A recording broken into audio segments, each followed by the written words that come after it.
Mes parents m'ont appelé et ont dit, nous sommes tous d'accord, tu ne es pas invité à Thanksgiving. Je n'ai pas argumenté ni supplié. J'ai simplement bloqué tous les comptes, les 950 000 $ d'épargne, le fonds pour la maison, et même la ligne de crédit familiale. Le matin de Thanksgiving, leurs cartes ont commencé à être refusées, le traiteur est parti, et les lumières se sont éteintes. Dans l'après-midi, mon téléphone n'arrêtait pas de sonner sous des appels paniqués. Je les ai tous choqués. Le téléphone a sonné juste après 8 heures ce soir-là, une fine bruine de novembre glissant sur la fenêtre de la cuisine. Je fixais encore mon ordinateur portable, en train de finir des factures pour des clients, quand le nom « Maman » s'est allumé sur l'écran. J'ai presque souri avant de décrocher, mais sa voix n'était pas chaleureuse, elle était posée, presque récitée. « Lorraine, a-t-elle dit, nous sommes tous d'accord, tu n'es pas invitée à Thanksgiving cette année. » C'était tout, pas de pause, pas d'hésitation, pas de raison, juste une déclaration suivie d'un silence si lourd que je pouvais entendre le bourdonnement de mon réfrigérateur. « Attends, quoi ?» ai-je réussi à dire. « Il y a un problème ?» Son soupir était faible, fatigué. Il y a eu des tensions. C'est mieux comme ça. Puis la ligne a été coupée. Je suis resté assise là, le téléphone toujours contre mon oreille. Dehors, la pluie s'adoucissait contre la vitre, et la lumière de mon moniteur vacillait sur le comptoir de la cuisine. Pendant un long moment, je n'ai pas bougé. Mon pouce flottait au-dessus du journal d'appel, mais je n'ai pas rappelé. Je n'ai pas envoyé de SMS. J'ai juste posé le téléphone et ouvert un nouvel onglet de navigateur, par réflexe plus que par pensée. Mon curseur a cliqué automatiquement sur le compte d'épargne de la famille Mitchell. Le solde clignotait en haut, 950 000 $. Le nombre semblait calme, indifférent. Je l'ai fixé comme s'il pouvait expliquer ce qui venait de se passer. Mon pouce est stabilisé, une clarté froide remplaçant la piqûre. S'ils pouvaient m'effacer de leur table de fête, je pouvais effacer le confort qu'ils avaient bâti sur mon dos. L'appartement était silencieux, à l'exception du doux tic-tac de l'horloge. Je me suis penché en arrière dans ma chaise et j'ai essayé de comprendre quand les choses avaient commencé à changer. Ce n'était pas soudain, ça ne l'est jamais. La distance s'était insinuée comme du givre sur une fenêtre, lente et visible jusqu'à ce qu'on ne puisse finalement plus voir à travers. J'avais l'habitude de monter à Seattle chaque année sans faute, peu importe à quel point le travail était chargé, peu importe à quel point le trafic était mauvais. Je faisais des tartes, j'apportais du vin, je payais pour la dinde parce que papa avait encore oublié d'en commander une. Je pensais que c'était ce que faisait la famille, ramasser les morceaux discrètement pour que l'image reste entière. Mais ce soir-là, assise dans mon petit appartement à 200 miles au sud, j'ai réalisé que j'avais été la seule à colmater les brèches. J'ai ouvert mes emails par habitude, à la recherche du fil de discussion annuel de Thanksgiving. Il n'y avait rien. Pas de « qui apporte la farce », pas de « n'oubliez pas de décongeler la volaille cette fois ». Juste le silence. Quand j'ai cliqué sur le dossier intitulé « L'heure de la dinde », une bannière rouge a clignoté en haut, accès refusé. Mon estomac s'est noué. J'ai rafraîchi, réessayé. Le même message. Ce n'était pas un bug. Quelqu'un m'avait retiré. J'ai vérifié le disque partagé familial que nous utilisions depuis des années, où je gardais les budgets, les feuilles de calcul, les factures. Tout avait disparu. Ou plutôt, tout était encore là, mais verrouillé derrière des autorisations qui ne m'incluaient plus. Le message suivant est arrivé 1 heure plus tard. Ryan, mon frère, le favori. Ne rends pas ça bizarre, a-t-il écrit. Maman et papa veulent juste la paix cette année. La paix. Ce mot s'est posé comme une pierre dans ma gorge.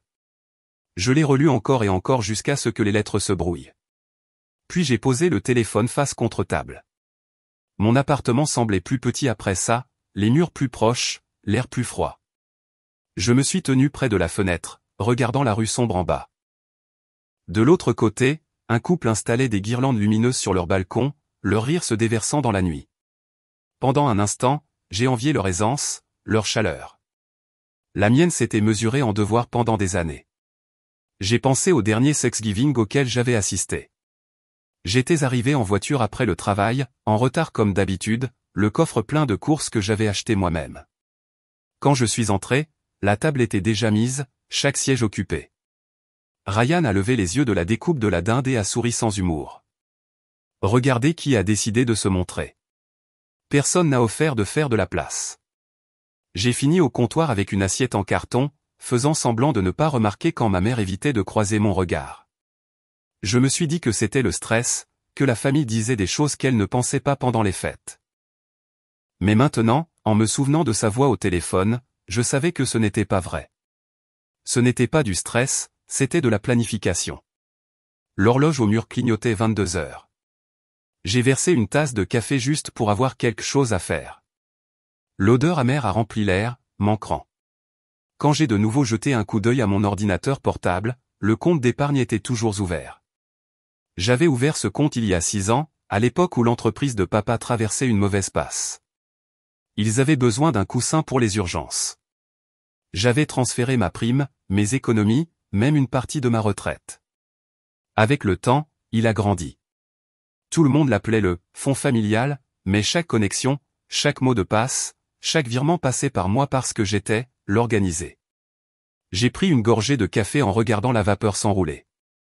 950 000 $. Hypothèque, entretien de la maison, la ligne de crédit partagée pour les dépenses familiales, tout passait par ce seul et même centre. Je ne l'avais jamais remis en question. J'étais fier, d'une certaine manière, maintenir les choses stables me faisait me sentir utile, aimé peut-être. Mais maintenant, le nombre à l'écran ne ressemblait plus à de la sécurité. Il ressemblait à un levier de pression. Mon téléphone a de nouveau vibré. Un autre texto. Ne réfléchis pas trop, a écrit Ryan. Tu rends les choses tendues. Laisse tomber. Mes doigts se sont resserrés autour de la tasse jusqu'à ce que la céramique me brûle la paume. J'ai tapé un mot, puis je l'ai effacé. J'en ai tapé un autre, puis j'ai tout supprimé. Je n'allais pas me défendre dans une famille qui avait déjà rendu son verdict. L'appartement était de nouveau silencieux. Dehors, la pluie avait cessé, laissant la ville humide et réfléchissante. Les lampadaires projetaient de longues lueurs sur le trottoir.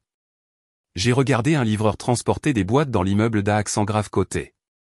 La vie continuait, indifférente. J'ai fermé l'onglet de la banque, mais l'image de ce nombre persistait dans mon esprit. Ce n'était pas de la vengeance que je ressentais, du moins pas encore. C'était quelque chose de plus stable, une prise de conscience que la personne discrète qui tenait tous les fils pouvait aussi être celle qui déciderait quand les couper. Le lendemain matin, je me suis réveillé tôt. Le monde extérieur était gris, l'air piquant avec l'odeur de pain humide. Ma machine à café a crachoté pour s'animer, le son étrangement fort dans le silence. J'ai parcouru mes emails, m'attendant à moitié à ce que quelqu'un, n'importe qui, ait écrit. Rien. Pas d'excuses, pas de clarification. Juste un dépliant promotionnel de la compagnie aérienne que j'utilisais pour réserver des vols vers le nord chaque novembre. L'objet disait « Prête pour votre prochaine escapade en famille ». J'ai presque ri. J'ai ouvert mon téléphone et j'ai réécouté le message vocal de ma mère, laissant chaque mot se graver plus profondément. Nous sommes tous d'accord, tu n'es pas invité. Pas de chaleur, pas de regret. Juste de la bureaucratie déguisée en famille. J'ai sauvegardé le message, l'étiquetant « preuve ». Non pas parce que je prévoyais de le montrer à qui que ce soit, mais parce que j'avais besoin de le voir, pour me rappeler que c'était vraiment arrivé. Le reste de la journée, j'ai travaillé comme une machine. Chiffres, rapports, transferts. Une routine qui m'empêchait de trop réfléchir. Mais chaque fois que mon écran s'assombrissait, je voyais le reflet de mon propre visage dans le verre noir, calme, maîtrisé. Le genre de calme qui précède juste une décision. Quand la nuit est de nouveau tombée, je me suis assise à ma table de cuisine, mes doigts flottant au-dessus du clavier. Pendant des années, j'avais été l'échafaudage invisible de cette famille, celle qui faisait tout fonctionner, qui lissait chaque aspérité. Ils ne m'avaient pas invité à Thanksgiving parce qu'ils pensaient ne pas avoir besoin de moi. C'était leur erreur. J'ai ouvert un nouveau dossier sur mon bureau et j'ai tapé 2 mots dans la barre de titre, compte bloqué. L'écran brillait d'une lueur pâle dans la pièce sombre. Je l'ai sauvegardé, j'ai fermé l'ordinateur portable et j'ai fixé la fenêtre où mon reflet me regardait. Mon téléphone a vibré une fois de plus. Un autre message de Ryan. J'espère que tu ne prévois pas de faire une scène. Gardons les choses calmes. J'ai laissé l'écran s'éteindre, puis j'ai murmuré dans le silence, si c'est le calme que tu veux, petit frère, c'est exactement ce que tu auras. Dehors, la pluie a recommencé, douce, persistante, purifiante. À l'intérieur, j'ai expiré, lentement, délibérément. Quelle que soit la paix qu'ils pensaient avoir gagnée en m'excluant, j'étais sur le point de leur apprendre ce que le vrai silence pouvait faire. Le lendemain matin, ma boîte de réception m'a accueilli avec un objet qui m'a arrêté en pleine gorgée de café, résumé trimestriel du fonds familial. Pendant une seconde, j'ai pensé à le supprimer sans l'ouvrir, mais les mots « fonds familial » ont frappé comme un bleu que je n'avais pas encore touché. J'ai cliqué. Le solde me regardait en face, 950 000 $. Propre, rond et silencieux. La feuille de calcul était jointe, les colonnes soignées, ma mise en forme d'il y a des années toujours là. En bas, il était écrit « Préparé par LM, mes initiales ». Cela m'a ramené directement en mémoire, à la nuit où je l'avais créé pour la première fois. 6 ans plus tôt, mes parents m'avaient invité à dîner chez eux à Seattle. Je me souviens de l'odeur du poulet rôti, du tintement des verres à vin, de la façon dont la conversation était devenue décontractée avant de prendre une autre tournure. Papa venait de prendre une retraite anticipée de son travail dans la logistique, prétendant qu'il voulait respirer à nouveau. Maman avait commencé à faire du bénévolat au conseil d'administration de son association caritative, et Ryan, fraîchement marié à Madison, parlait d'acheter une maison en banlieue. L'argent, comme d'habitude, était l'ombre silencieuse à table. Papa s'est raclé la gorge. Tu es doué avec les chiffres, Lo. Nous pensions que tu pourrais peut-être nous aider à mettre en place une cagnotte d'épargne familiale, juste pour les urgences ou, tu sais, quand les temps sont durs. Maman a souri, un peu trop vivement. Tu as toujours eu la tête sur les épaules. Nous contribuerions tous un peu, tu t'en occuperais juste. J'aurais dû entendre le subtil changement dans sa voix, la façon dont « aider » signifiait « prendre en charge ». Mais je ne l'ai pas entendu. J'ai dit « bien sûr ». J'ai passé ce week-end à créer le compte, transférant mes propres économies pour le démarrer. Ils ont ajouté un peu d'argent, Ryan a contribué un peu avec sa prime. Nous l'avons appelé le « fonds familial ». Cela ressemblait à de la confiance à l'époque. Cela ressemblait à de l'amour déguisé en feuilles de calcul et en toto. Des mois plus tard, la première faveur est arrivée. Les impôts fonciers de papa étaient dus, et il a dit que le fonds pourrait les couvrir temporairement. J'ai transféré le paiement, me promettant de le consigner correctement. Puis sont venus l'hypothèque, l'assurance habitation, une réparation de voiture. Chaque fois, c'était « juste pour cette fois ». Chaque fois, ils oubliaient de le rembourser. Je tenais des registres, parce que c'est ce que je faisais, je mettais de l'ordre là où il y avait du chaos. Mais je n'avais pas réalisé que l'ordre pouvait aussi signifier des chaînes. La deuxième année, je payais presque tout ce qui était lié à cette maison, le gaz, l'électricité, même le Wi-Fi. J'avais toutes les factures en paiement automatique parce que maman disait qu'elle n'arrivait pas à comprendre ces portails en ligne. Chaque fois que je proposais de lui montrer, elle riait doucement. Tu es tellement plus rapide que moi à ça, ma chérie. Je ne ferai que tout gâcher. Le premier Thanksgiving après que j'ai commencé à tout gérer, Ryan est arrivé dans une voiture toute neuve, se vantant du taux d'intérêt qu'il avait obtenu. Maman rayonnait. Ton frère s'en sort si bien, Lorraine. Peut-être que tu devrais le laisser te donner des conseils pour une fois. J'ai souri, n'ai rien dit, et j'ai essayé de ne pas penser au virement de 7 000 $ que j'avais approuvé pour son acompte 2 semaines plus tôt. Plus tard dans la soirée, en débarrassant la vaisselle, Madison m'a attrapé dans la cuisine. Ryan m'a dit que tu as été incroyable avec les finances, a-t-elle dit gentiment. Ça doit être agréable de prendre soin de tout le monde. Je me souviens m'être forcé à rire. Ouais, c'est super. La vérité, c'est que ce n'était pas le cas. C'était lourd, comme tenir une structure que tout le monde prétendait autosuffisante. Un printemps, Ryan a appelé pour demander à retirer 120 000 $ du fonds. On rénove, a-t-il dit, on ajoute de la valeur à l'actif familial. Ryan, c'est le fonds pour la maison, lui ai-je rappelé. Tu es la gestionnaire, pas la propriétaire. Son ton était désinvolte, mais sec. J'ai commencé à protester, mais maman a pris le téléphone. Chérie, laisse-le faire. C'est pour nous tous. Tu es juste meilleur avec la paperasse, c'est tout. Cette phrase, meilleur avec la paperasse, résonnerait pendant des années. Cela signifiait, tu fais le travail, nous récoltons le confort. J'ai quand même traité la transaction. Des semaines plus tard, j'ai vu le reçu d'une agence immobilière, à compte, par rénovation. Je n'en ai plus parlé. Je me suis dit que ça ne valait pas la peine de commencer une dispute. La paix familiale avait un coût, pensais-je. Il s'est avéré que cela coûtait exactement 120 000 $. Avec le temps, ils ont complètement cessé de me remercier. Ils s'attendaient au paiement comme à de l'oxygène, invisible mais nécessaire. Quand je rendais visite, maman me tendait des enveloppes de factures de service public comme si j'étais l'employé derrière un guichet de service. « Peux-tu juste t'occuper de ça en ligne, ma chérie ?» disait-elle en s'éloignant déjà. Au début, je me suis dit que j'étais trop sensible. C'est ce qu'il disait toujours quand je soulignais le déséquilibre. « Tu es trop émotive, Lorraine », soupirait maman. « Ryan a plus de stress que toi, ils fondent une famille. » Je n'ai pas dit que le stress de tenir le monde financier de tout le monde en place sans reconnaissance pouvait aussi écraser une personne. Le point de rupture est survenu il y a 2 ans, bien que je ne l'ai pas vu à l'époque. C'était le dîner d'anniversaire de Ryan. Ils avaient loué une salle à manger privée en ville, du genre avec des moulures dorées et des serveurs qui ne cessent de remplir votre verre. J'avais organisé le traiteur, payé la compte via la ligne de crédit familial et conduit 3 heures pour arriver là. À mi-chemin du dessert, papa a levé son verre et a porté un toast à Ryan, pour maintenir cette famille à flot. Tout le monde a applaudi. Ma poitrine s'est serrée si fort que j'ai dû m'excuser pour aller aux toilettes.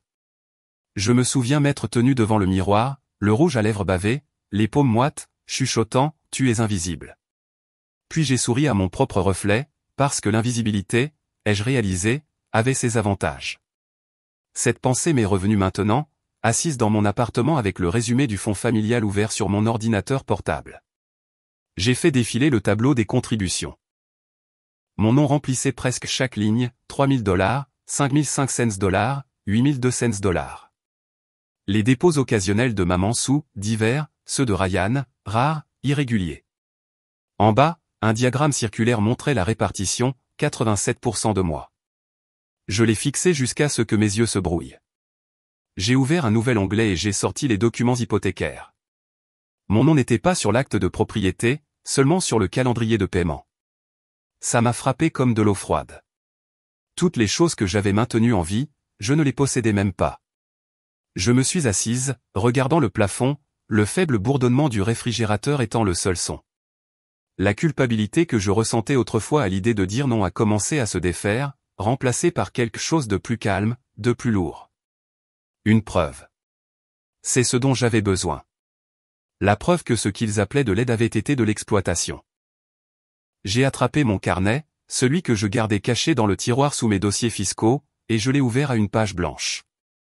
J'ai écrit « Hypothèque, 1980 $ mois, payé par mois depuis juin 2018. Taxe foncière, 4 paiements par an, mois. Service public, prélèvement automatique sur mon compte. Ligne de crédit familial, seul garant, L. Mitchell. » Chaque ligne me stabilisait, un grand livre de la réalité.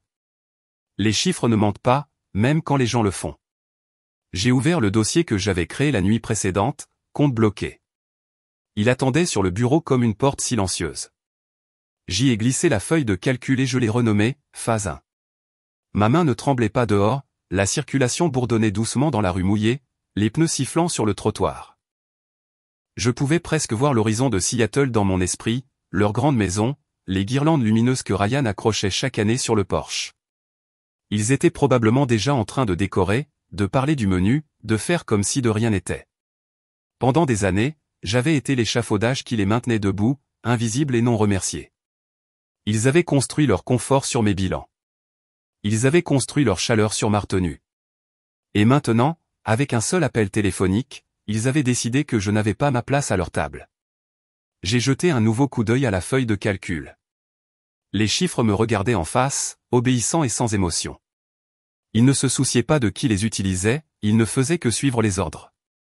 Très bien, pensais-je, donnons-leur de nouveaux ordres.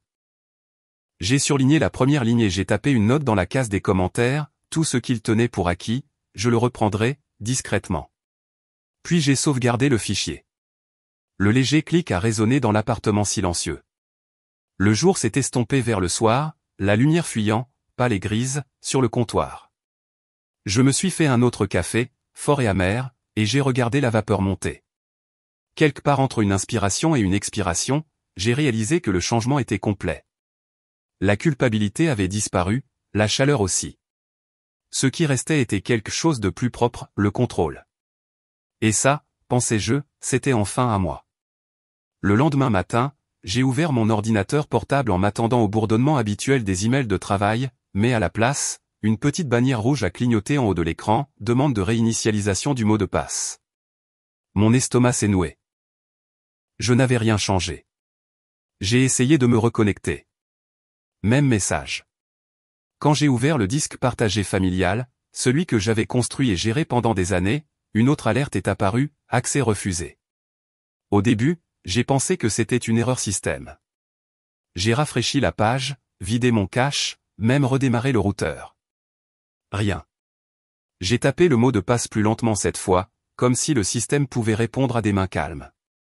Il ne l'a pas fait. Le message est resté, brillant et final. J'ai essayé l'email secondaire, l'ancien que j'avais utilisé pour créer le compte du fonds familial Mitchell il y a 6 ans. Verrouillé. Le portail de connexion de la banque affichait mon nom d'utilisateur mais ne reconnaissait plus mes informations d'identification. Chaque porte numérique que j'avais jamais construite pour cette famille était maintenant verrouillée de l'intérieur. Le silence autour de moi s'épaissit, plus fort que n'importe quelle alarme.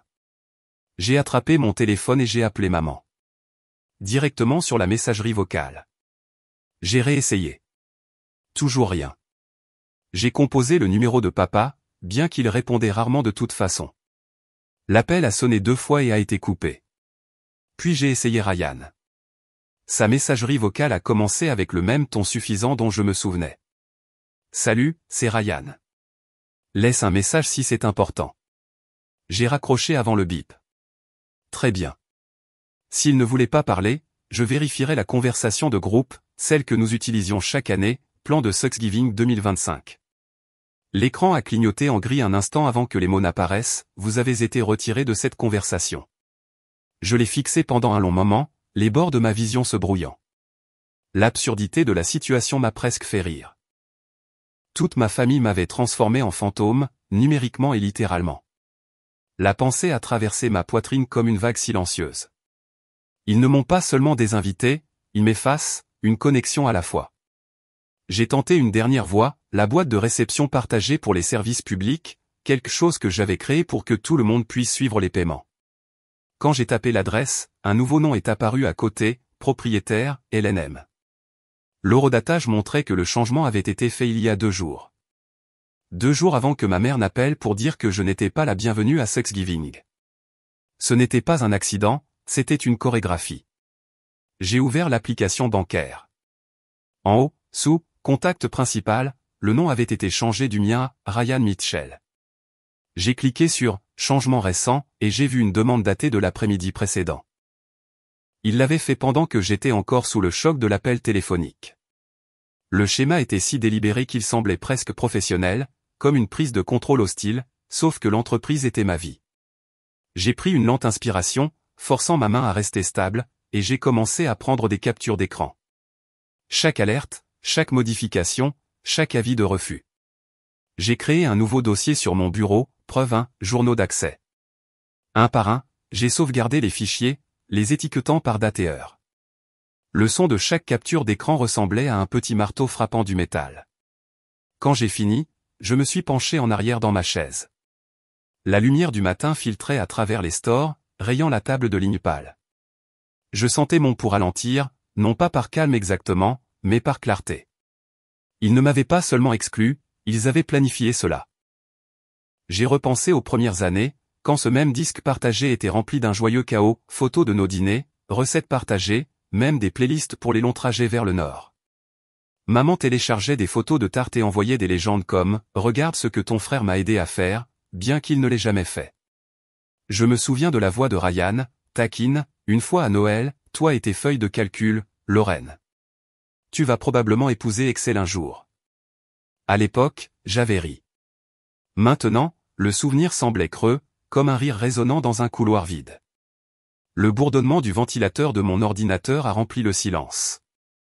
J'ai ouvert une note vierge et j'ai commencé à lister ce à quoi j'avais perdu l'accès, accès au disque, accès au fond, portail email bancaire, permission, retrait du groupe de discussion. Chaque point semblait clinique, détaché, mais chacun portait une ecchymose en dessous. Vers midi, j'ai essayé une dernière fois de les contacter, en envoyant un message directement à Ryan, j'ai remarqué quelques changements dans les comptes. Si toi ou maman avez besoin de clarification, faites-le moi savoir. Pas de réponse. Le message est resté, livré, non lu. Une demi-heure plus tard, une autre notification a vibré. Je m'attendais à ce que ce soit lui, mais c'était Madison. Son texto disait, c'est peut-être mieux ainsi. Les familles ont besoin de moins de tension pendant les fêtes. Moins de tension. J'ai fixé la phrase, la laissant s'imprégner. C'était le même genre de cruauté prudente qu'elle avait perfectionné, des mots qui sonnaient polis mais dépourvus d'empathie. Je pouvais presque l'imaginer en train de le taper, avec ce sourire distant qu'elle portait toujours, celui qui disait qu'elle se croyait meilleure. J'ai sauvegardé le texto en capture d'écran, les placé dans un nouveau dossier intitulé « Preuve de message ». Le soir, l'air de mon appartement s'était rafraîchi et la ville à l'extérieur s'estompait dans un dégradé de lampadaire. Je me suis assise à ma table de cuisine, l'ordinateur portable ouvert, l'écran atténué à une douce lueur. Pendant des années, cette famille avait fonctionné grâce à mes systèmes, mon organisation, ma structure, ma discipline. J'avais été la grille invisible qui les maintenait à flot. Et maintenant, ils essayaient de la réécrire, de s'approprier quelque chose qu'ils ne comprenaient même pas. J'ai fermé les yeux et j'ai vu leur visage à Thanksgiving. Des années d'eux assis autour de la longue table en chêne pendant que je me tenais au comptoir à remplir les verres. J'avais été le décor de fond, celle qui nettoyait le désordre. C'est ce qu'ils voulaient que je reste, un service public, quelque chose d'utile jusqu'à ce que ce ne soit plus pratique. L'email a sonné juste au moment où j'ouvrais les yeux. Le nom de l'expéditeur m'a coupé le souffle, Evergreen Bank, notification de compte. L'objet, demande de changement de titulaire principal de compte confirmé. Confirmé. Le mot pulsait sur l'écran, aussi tranchant que du verre. Quelqu'un avait réellement tenté de transférer le contrôle de l'ensemble du compte familial, et la banque l'avait traité. Mon corps est devenu immobile. Puis j'ai fait défiler vers le bas et j'ai vu la note, si vous n'avez pas autorisé ce changement, veuillez contacter immédiatement votre représentant de succursale. J'ai cliqué sur l'option, télécharger le PDF, et je l'ai sauvegardé dans mes archives grandissantes. Le dossier, preuve, ressemblait maintenant à un battement de cœur sur mon bureau, stable, indéniable. Dehors, la pluie a commencé à taper contre les fenêtres, douce mais implacable. J'ai regardé à travers, les lumières de la ville se brouillant entraînées. Je pouvais presque voir la maison de ma famille à 200 miles au nord, les guirlandes lumineuses que Ryan accrochait toujours tôt, l'odeur de dinde et de cannelle qui signifiait autrefois la maison. J'ai pensé à maman assise à son comptoir de cuisine, parfaitement composée, racontant probablement à quiconque le demandait que je prenais de la distance. Le mensonge lui venait facilement de la langue, je savais qu'elle avait passé sa vie à éditer la réalité pour convenir à l'image familiale. J'ai pris une autre capture d'écran, cette fois de la page de confirmation de la banque, et je l'ai ajoutée au dossier. Puis j'ai renommé le dossier lui-même, phase 2, preuve de l'effacement. Il n'y avait pas de colère, plus maintenant, juste de la précision. Le genre de concentration que les comptables utilisent pour équilibrer les colonnes, tout s'alignant parfaitement. J'ai fermé mon ordinateur portable, le son résonnant dans l'appartement silencieux. Mon téléphone a vibré une fois de plus. Cette fois, c'était un numéro inconnu. J'ai hésité avant de répondre. Lauren Mitchell a demandé une voix masculine. Oui. Ici Marc, de la banque Evergreen. Nous avons remarqué une récente demande de changement de propriétaire sur votre compte partagé. Elle a été initiée par Ryan Mitchell et Helen Mitchell. Confirmez-vous cette autorisation? Ma gorge s'est serrée, mais ma voix est sortie stable. Non, je n'ai pas autorisé cela. Il a expiré doucement, tapant quelque chose. Très bien, mademoiselle Mitchell. Je vais marquer cela comme un changement contesté. Le compte sera temporairement bloqué pour examen. Le mot « bloqué » a atterri lourdement dans ma poitrine, étrange et approprié tout à la fois. Quand j'ai raccroché, j'ai regardé mon reflet dans la fenêtre assombrie. La pluie le déformait légèrement, brisant mes traits en fragments de lumière et d'ombre. J'ai murmuré à personne, s'ils voulaient que je parte, ils sont sur le point de découvrir ce que partir signifie vraiment. J'ai rouvert l'ordinateur portable, juste assez longtemps pour ajouter une note de plus sous les autres, si la paix signifie m'effacer, je leur montrerai le coup de l'absence. Puis j'ai éteint l'ordinateur, éteint la lumière, et j'ai laissé l'orage dehors noyer le dernier des silences.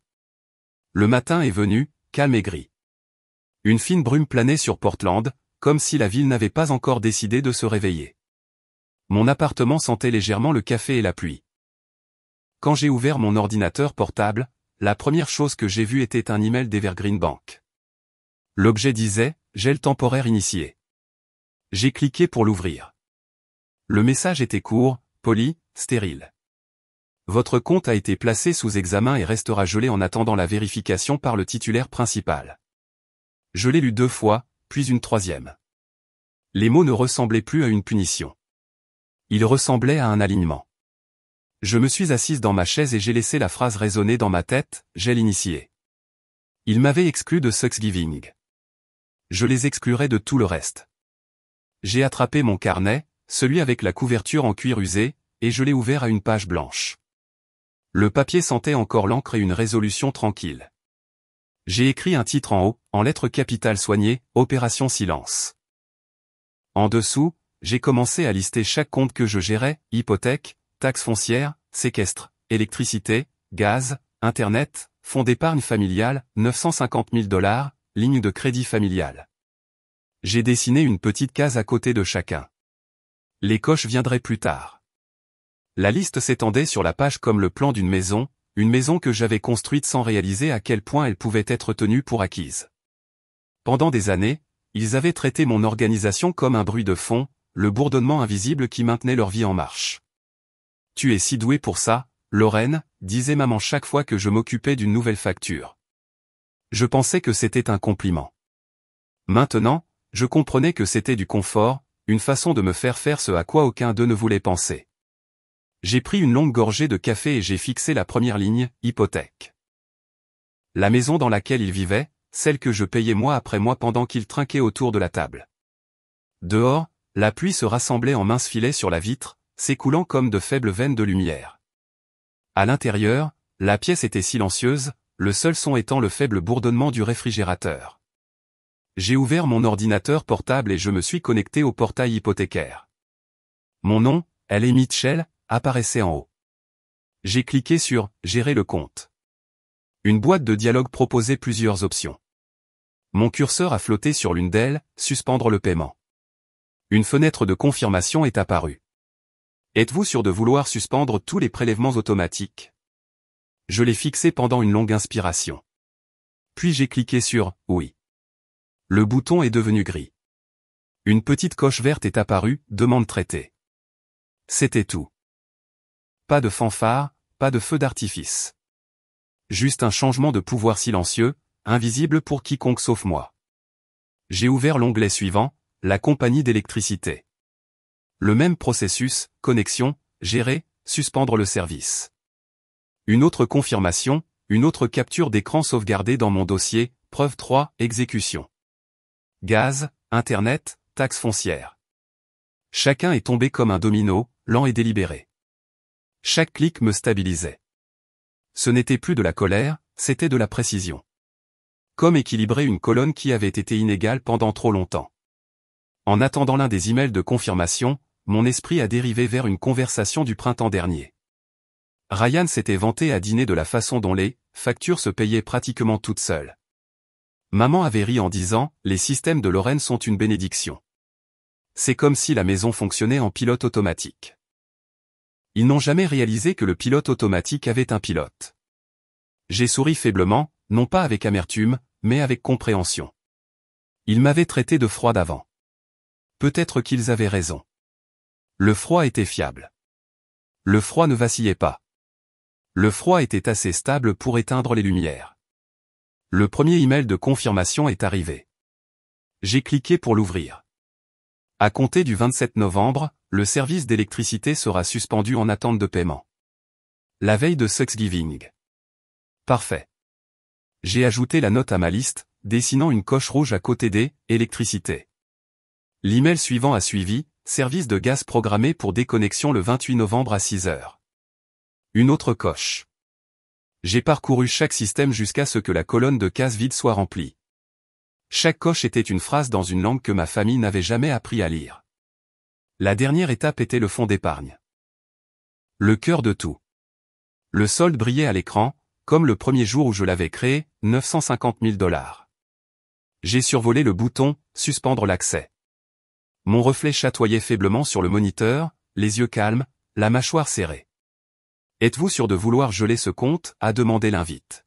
« Oui », ai-je chuchoté, bien que le système n'ait pas eu besoin de m'entendre. La boîte de confirmation a clignoté, compte gelé. Ma poitrine s'est soulevée puis s'est stabilisée. Le silence qui a suivi était le plus pur que j'ai jamais entendu. J'ai sauvegardé la page de confirmation et je l'ai placée dans le dossier avec le reste. Mon bureau était maintenant un cimetière numérique de preuves, chaque fichier nommé comme une pièce à conviction, chaque fois horodaté avec ma signature silencieuse. Quand j'ai fermé l'ordinateur portable, le reflet sur l'écran noir a capté mon visage, à moitié éclairé par le matin gris. J'ai à peine reconnu le calme qui s'y trouvait.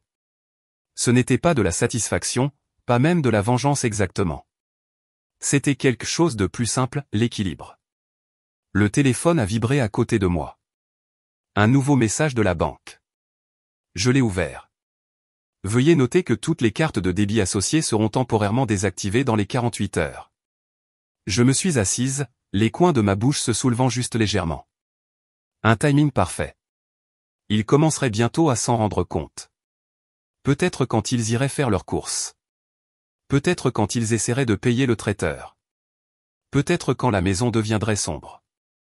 Je me suis levé et je me suis versé une autre tasse de café. La vapeur s'enroulait vers le haut, captant la lumière du matin. Pour une fois, le goût amer ne me dérangeait pas. Il me rappelait que j'étais éveillé. Alors que je posais la tasse, un autre son a traversé le calme, un doux ping de mon ordinateur. Un autre email. J'ai jeté un coup d'œil à l'objet. Confirmation, paiement automatique annulé, hypothèque du ménage Mitchell. Mon cœur n'a même pas accéléré cette fois. Juste une autre ligne cochée. J'ai rouvert le carnet, revenant à la liste. Chaque case était cochée, chaque compte scellé. En dessous, d'une écriture plus petite, j'ai ajouté une dernière ligne, blackout de Thanksgiving terminé à 18 heures. Dehors, la bruine s'est épaissie en pluie. Je l'ai regardé strier la fenêtre, chaque goutte se divisant et suivant son cours. Cela ressemblait plus à un nettoyage qu'à une tempête. Je me suis retourné, j'ai éteint la lampe et j'ai laissé la lumière grise remplir la pièce. Le silence semblait plus lourd, mais pas inconfortable. C'était le genre qui vient après avoir terminé quelque chose attendu depuis longtemps. Mon téléphone a vibré une fois de plus. Un nouveau message d'Evergreen Bank, automatique et impersonnel. Action terminée. Statut du compte, gelé. Je me suis penché en arrière dans ma chaise, les yeux fixés sur le mot jusqu'à ce qu'il se brouille légèrement. Le chauffage s'est enclenché en arrière-plan, bourdonnant doucement. J'ai pensé à cette maison à Seattle, celle que j'avais gardée au chaud pendant des années, et à quel point elle semblerait silencieuse sans électricité bourdonnant à travers les murs. Il voulait la paix sans moi, ai-je murmuré, levant à nouveau ma tasse de café. Voyons à quel point une maison sombre est paisible. L'horloge au mur a fait un tic, puis un autre, marquant la marche silencieuse vers Thanksgiving. J'ai sauvegardé le dernier fichier, j'ai fermé l'ordinateur portable et je me suis tenu à la fenêtre, regardant la pluie laver le monde. Les lumières de la ville vacillaient faiblement au loin, leurs reflets se brisant sur le trottoir mouillé. Pour la première fois depuis des années, je ne me sentais pas comme celle qui était exclue. Je me sentais comme celle qui tenait l'interrupteur. 2 jours se sont écoulés avant que le silence ne se brise. Cela a commencé par une vibration contre le comptoir, un son assez petit pour être ignoré jusqu'à ce qu'il ne s'arrête plus. Mon téléphone s'est allumé avec un flot de messages. D'abord de Ryan, il faut qu'on parle. Quelque chose ne va pas avec la banque. Puis un autre, maman dit que toutes ses cartes sont refusées. Que as-tu fait? Je n'ai pas répondu. Je n'ai même pas ouvert le fil de discussion.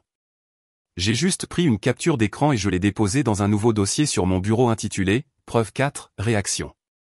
Le son du ping de la capture d'écran était étrangement satisfaisant. Quelques minutes plus tard, un autre message est arrivé, celui-ci de maman, Lorraine, « S'il te plaît, répare ce que tu as fait. Les gens appellent à propos des factures. Je ne sais pas ce qui se passe. » Le choix des mots m'a fait faire une pause. Répare ce que tu as fait. Pas, peux-tu aider, ou, nous sommes confus. Non, toujours une exigence déguisée en inquiétude. J'ai versé du café et j'ai laissé la vapeur brouiller mon reflet dans la fenêtre. Dehors, la ville était de nouveau grise. À l'intérieur, j'ai réécouté son message vocal.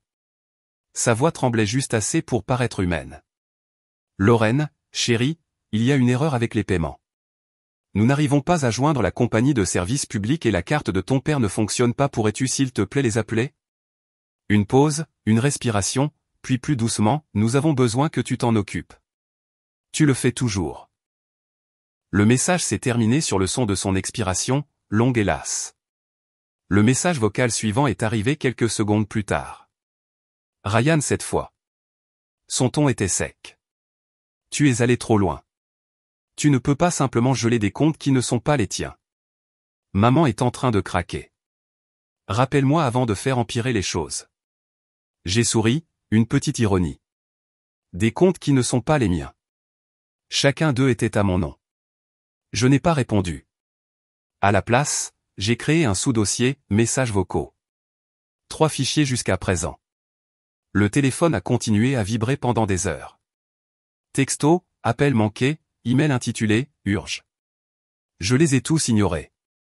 Le son est devenu un bruit de fond, comme le tic-tac d'une horloge qu'on arrête d'entendre après un certain temps. En fin d'après-midi, les messages s'étaient ralentis, la panique se transformant de nouveau en silence. Je me suis assise sur le canapé, le téléphone face contre table, l'ordinateur portable ouvert, regardant le curseur clignoter sur un écran vide. Puis un email est apparu.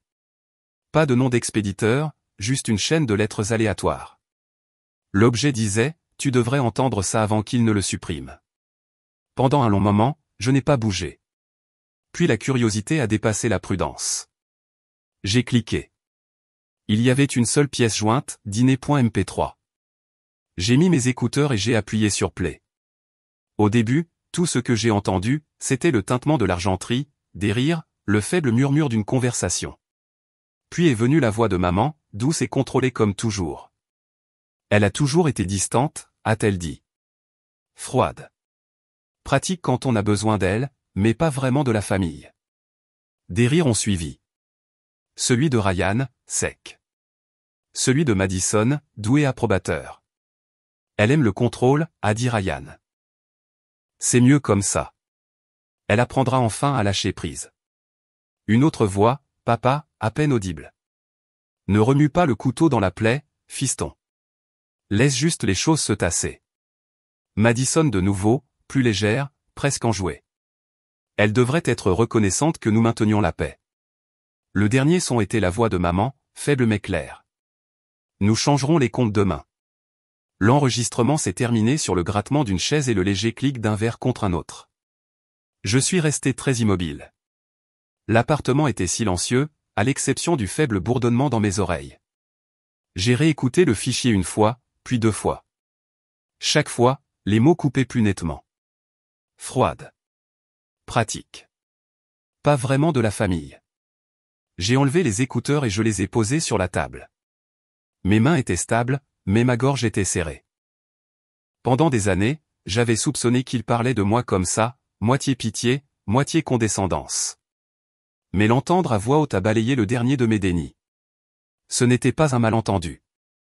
Ce n'était pas une mauvaise communication. C'était du mépris déguisé en dîner de famille. J'ai ouvert un document vierge et j'ai tapé une phrase. Ils appellent ça la paix. J'appelle ça une preuve. Les mots semblaient simples sur l'écran, mais ils portaient un poids qui ressemblait à de l'air s'éclaircissant après un orage. Une larme a coulé avant que je ne m'en rende compte, rapide et chaude. Je l'ai essuyée. Pas de la tristesse exactement, plutôt une libération. J'ai sauvegardé le fichier audio dans un nouveau dossier, preuve 5, enregistrement. Puis j'ai renommé le document à côté, déclaration des faits. J'ai ajouté une ligne en dessous, enregistrement audio daté du 20 novembre, lieu, résidence Mitchell, participants, Hélène, Robert, Ryan, Madison, sujet, justification de l'exclusion de Lorraine. Un catalogue de preuves, pas d'émotion. Mon téléphone a de nouveau vibré. Je l'ai vérifié par habitude. Un autre texto de Ryan. Maman pleure. La compagnie d'électricité dit que le titulaire du compte a coupé le service. S'il te plaît, réponds. Je pouvais presque entendre la panique entre les mots. Je n'ai pas répondu. À la place, j'ai pris une autre capture d'écran et je l'ai ajoutée au dossier. La pluie a recommencé dehors, tapant contre la vitre. Je suis resté assise là à écouter, un rythme se mêlant à un autre, la météo, les pings de nouveaux messages, la sonnerie occasionnelle de la messagerie vocale. J'ai versé une autre tasse de café, noir et amer, et j'ai regardé la vapeur s'enrouler vers le haut.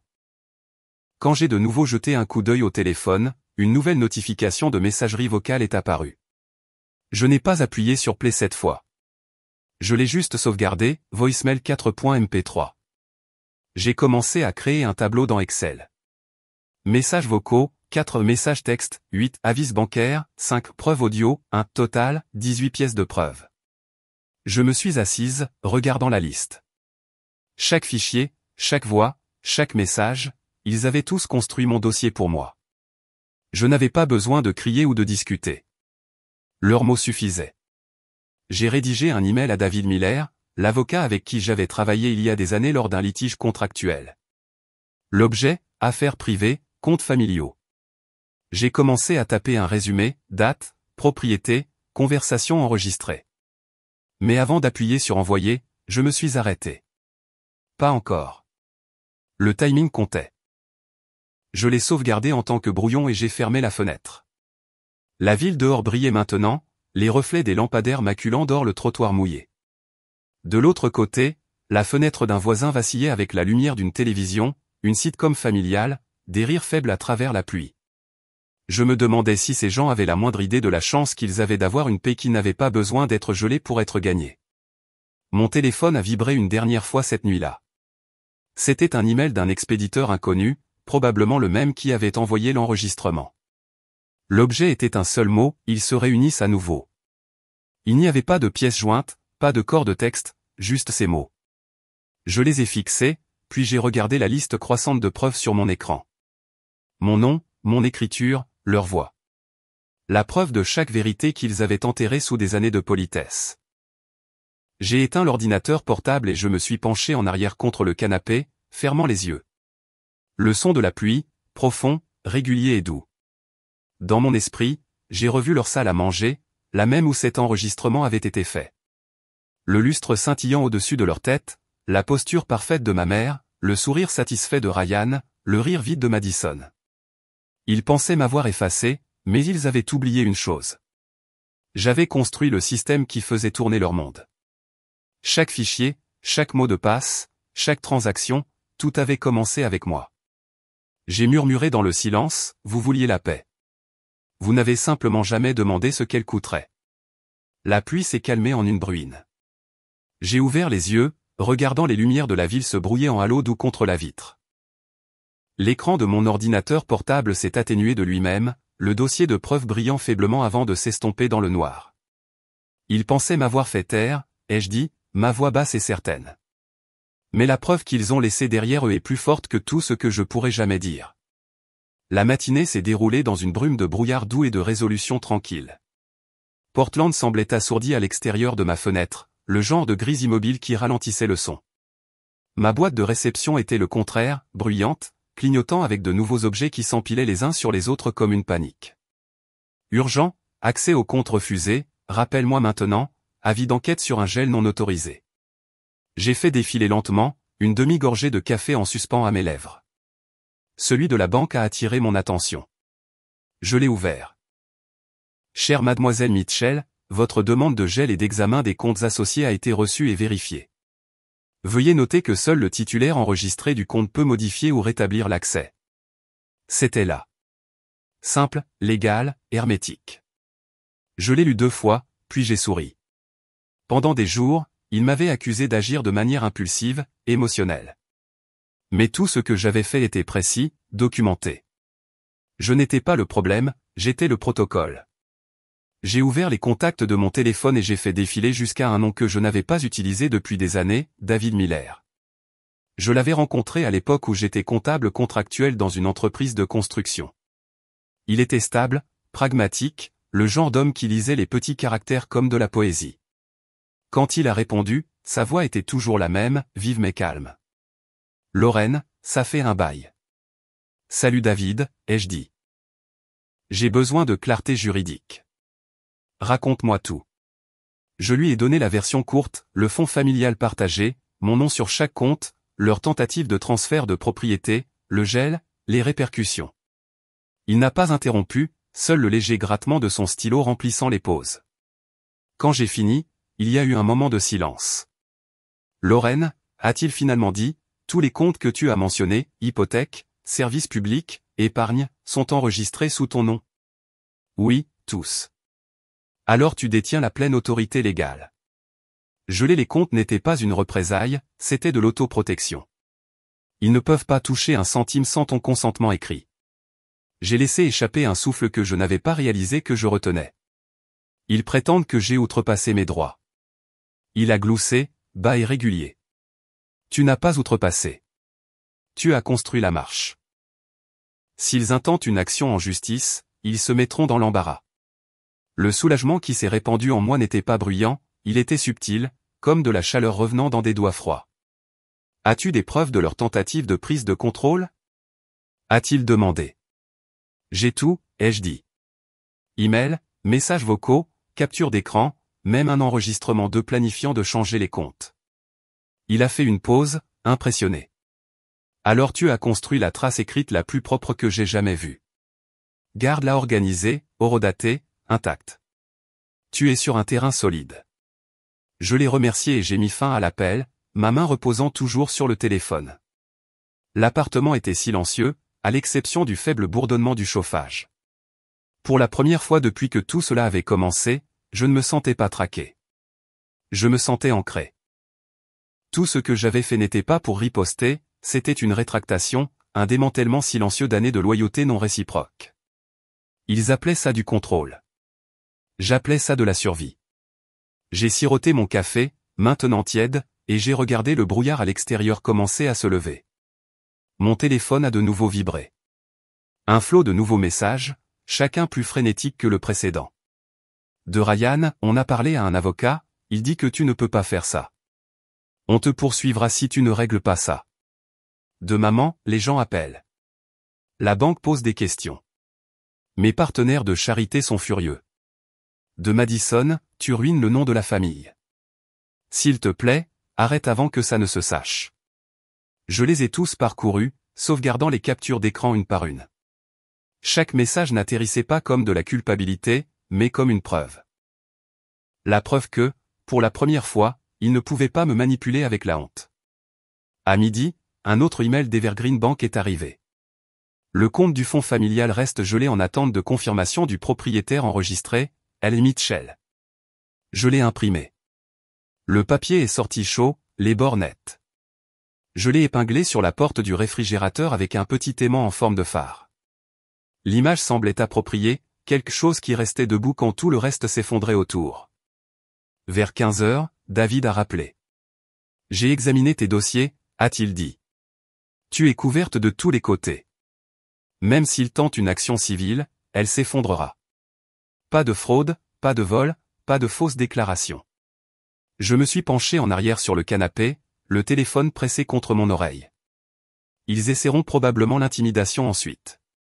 Il pourrait, a-t-il convenu. S'il te contacte à nouveau, transmets tout. Garde une communication courte et factuelle. Ne discute pas, donc je suis en sécurité? Plus en sécurité que tu ne l'as jamais été, a-t-il dit simplement. Lorraine, tu n'as pas enfreint la loi. Tu l'as appliquée.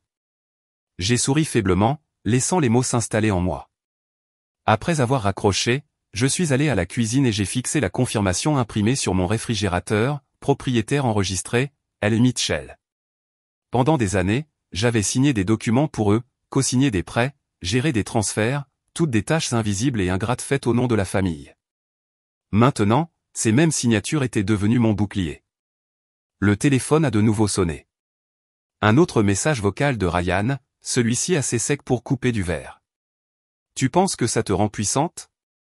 Tu as humilié maman. Tout le monde le sait.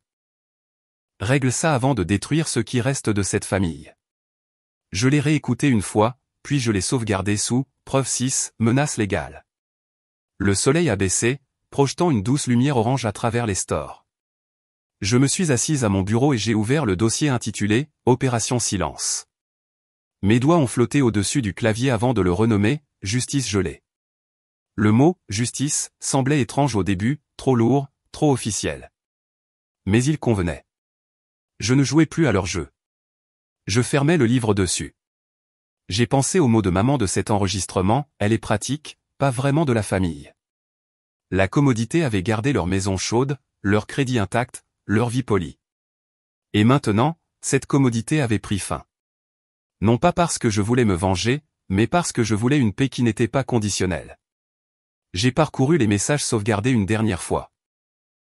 La liste s'était allongée, messages vocaux, textos, avis juridiques, même des photos de notes manuscrites que j'avais trouvées dans de vieilles enveloppes. Chaque miette de pain menant à la vérité. Je ne les avais pas trahis. Ils avaient trahi la personne même qui les maintenait à flot. Le chauffage s'est de nouveau enclenché.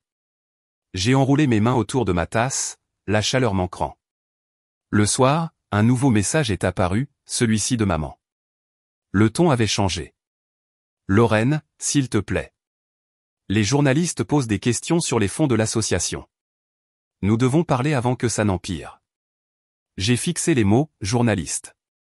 Donc ça avait déjà commencé.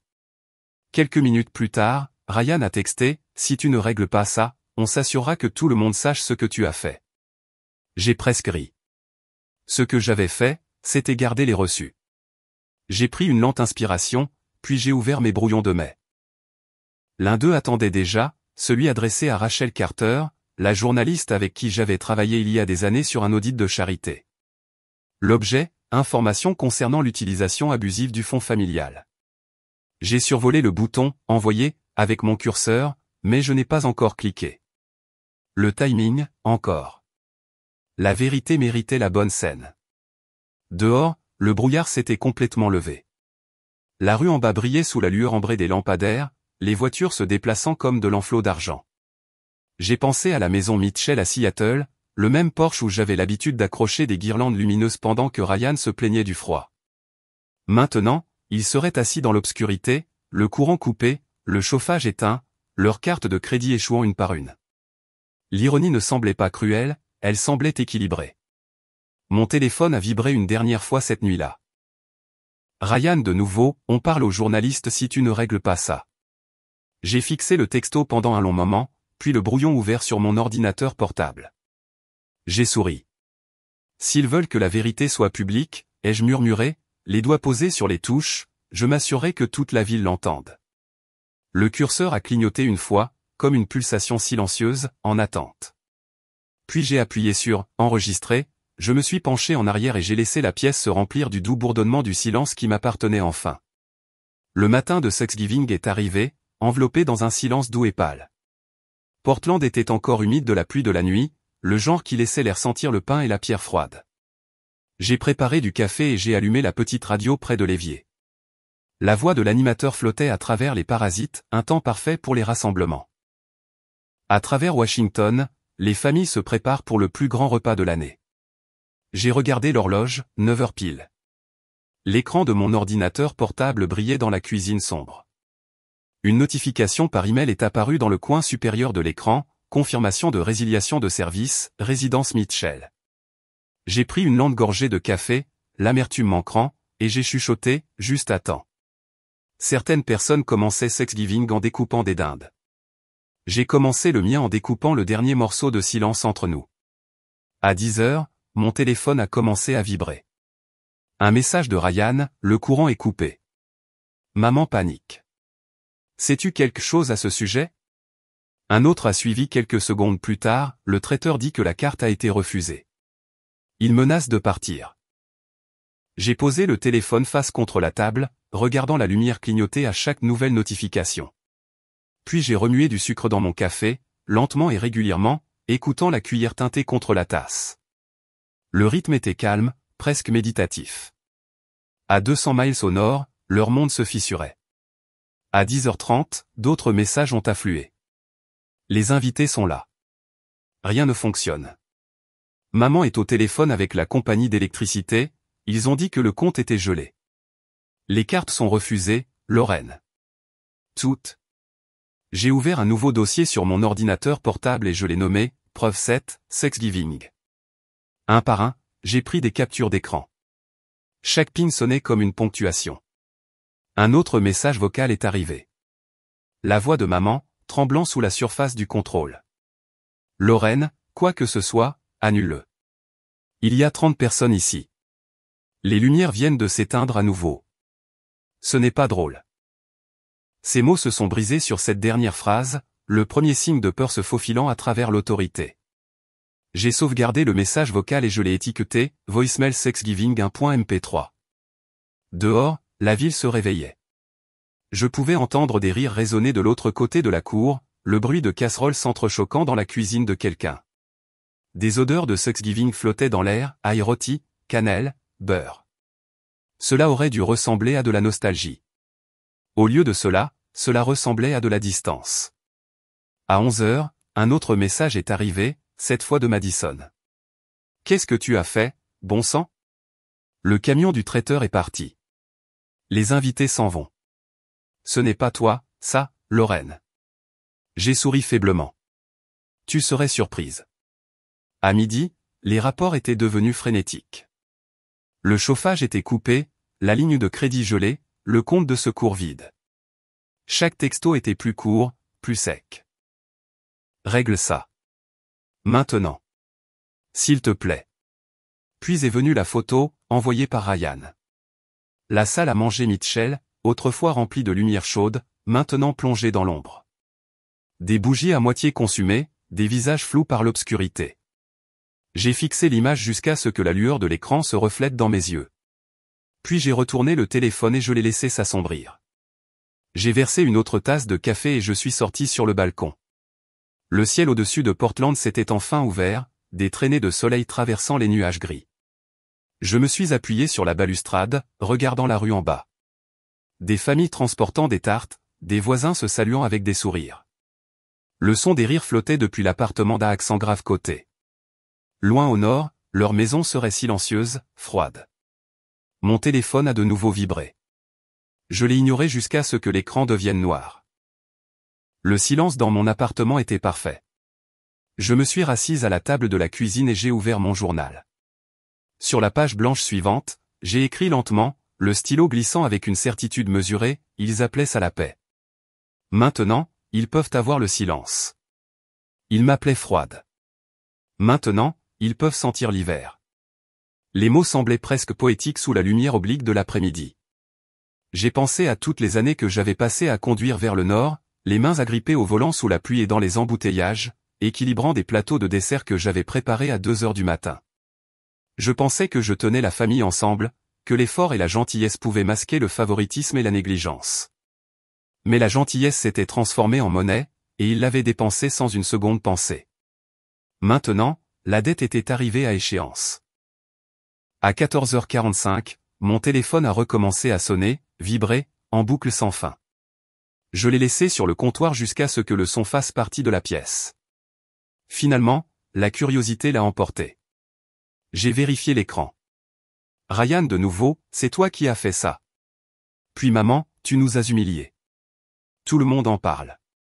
Les voisins ont vu le camion du traiteur partir. Tu ne sais pas ce que tu as fait. Un dernier de Madison, tu as perdu la tête. Tu le regretteras. J'ai sauvegardé chaque message. L'écran de mon ordinateur portable s'est rempli de preuves, dates, heures, désespoir capturés en pixels. J'ai réécouté le message vocal de maman, non par cruauté, mais par clarté. Sa voix tremblait alors qu'elle disait « On est ruiné, Lorraine. S'il te plaît, fais que ça s'arrête. Fais que ça s'arrête. » Le même ton qu'elle avait utilisé quand elle voulait que je règle les factures, que je m'occupe de la paperasse, que je répare les erreurs de Ryan. Toujours le même schéma, mon travail, leur confort. Je n'ai pas répondu. À 16 heures, la pluie est revenue, tapant légèrement contre la vitre. Je me suis fait un dîner simple, une pomme de terre au four, du beurre fondant sur le dessus. Quand je me suis assise pour manger, mon téléphone a vibré une dernière fois. Un numéro inconnu. Un texto. Ils savent que c'était toi. J'ai regardé le message, puis la pomme de terre à moitié mangée dans mon assiette. La vapeur s'enroulait, douce et blanche. Et j'ai chuchoté, bien.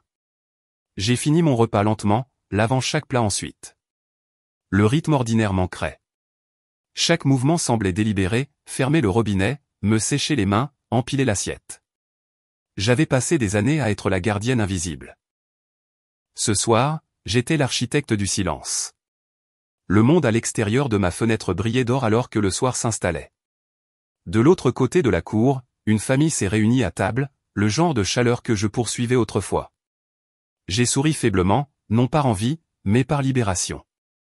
J'ai éteint mes lumières et je me suis assise près de la fenêtre, regardant la ville s'assombrir, un immeuble à la fois.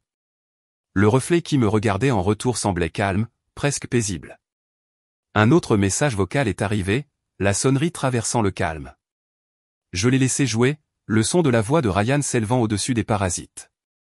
Tout le monde est parti. La maison est glaciale. Maman pleure. Tu as gagné, ok? Es-tu heureuse maintenant? J'ai appuyé sur le bouton de sauvegarde sans écouter plus loin.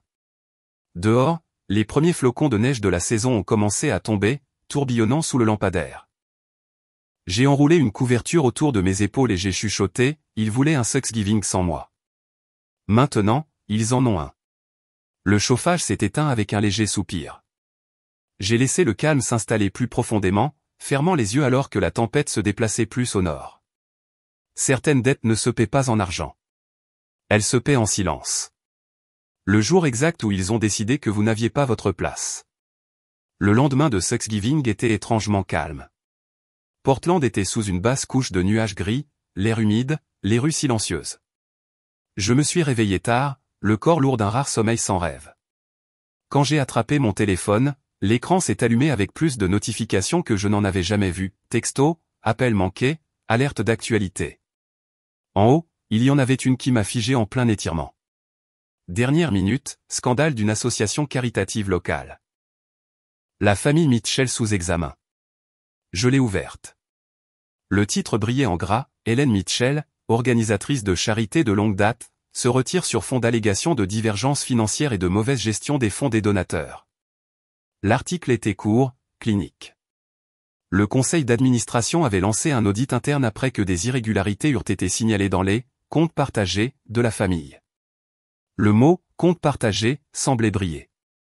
Ma machine à café a bipé derrière moi, le son trop fort pour la cuisine silencieuse.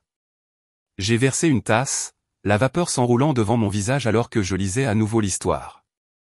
Le karma ne frappe pas à la porte, pensais-je. Il envoie un titre. En milieu de matinée, mes messages s'empilaient.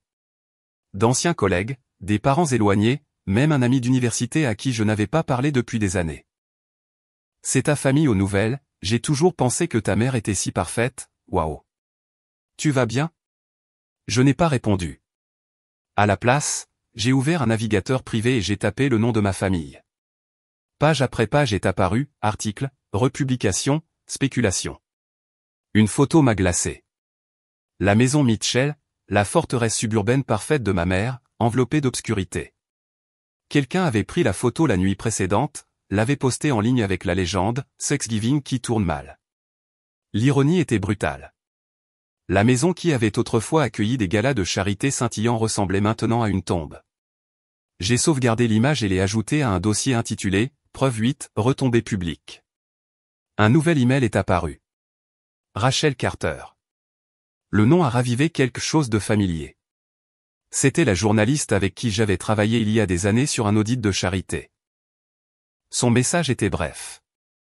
Lorraine, nous avons reçu des documents confirmant que vous êtes le titulaire du compte pour le fonds familial Mitchell. Souhaitez-vous faire un commentaire avant publication? J'ai tapé 2 mots en réponse, pas de commentaire. Puis j'ai ajouté, juste de l'exactitude.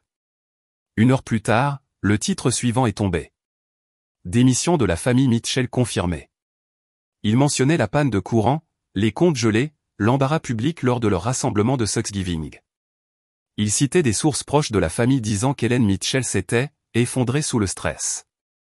J'ai posé le téléphone. L'appartement était totalement silencieux, à l'exception du bourdonnement du réfrigérateur. À midi, les messages sont passés de la curiosité à la pitié.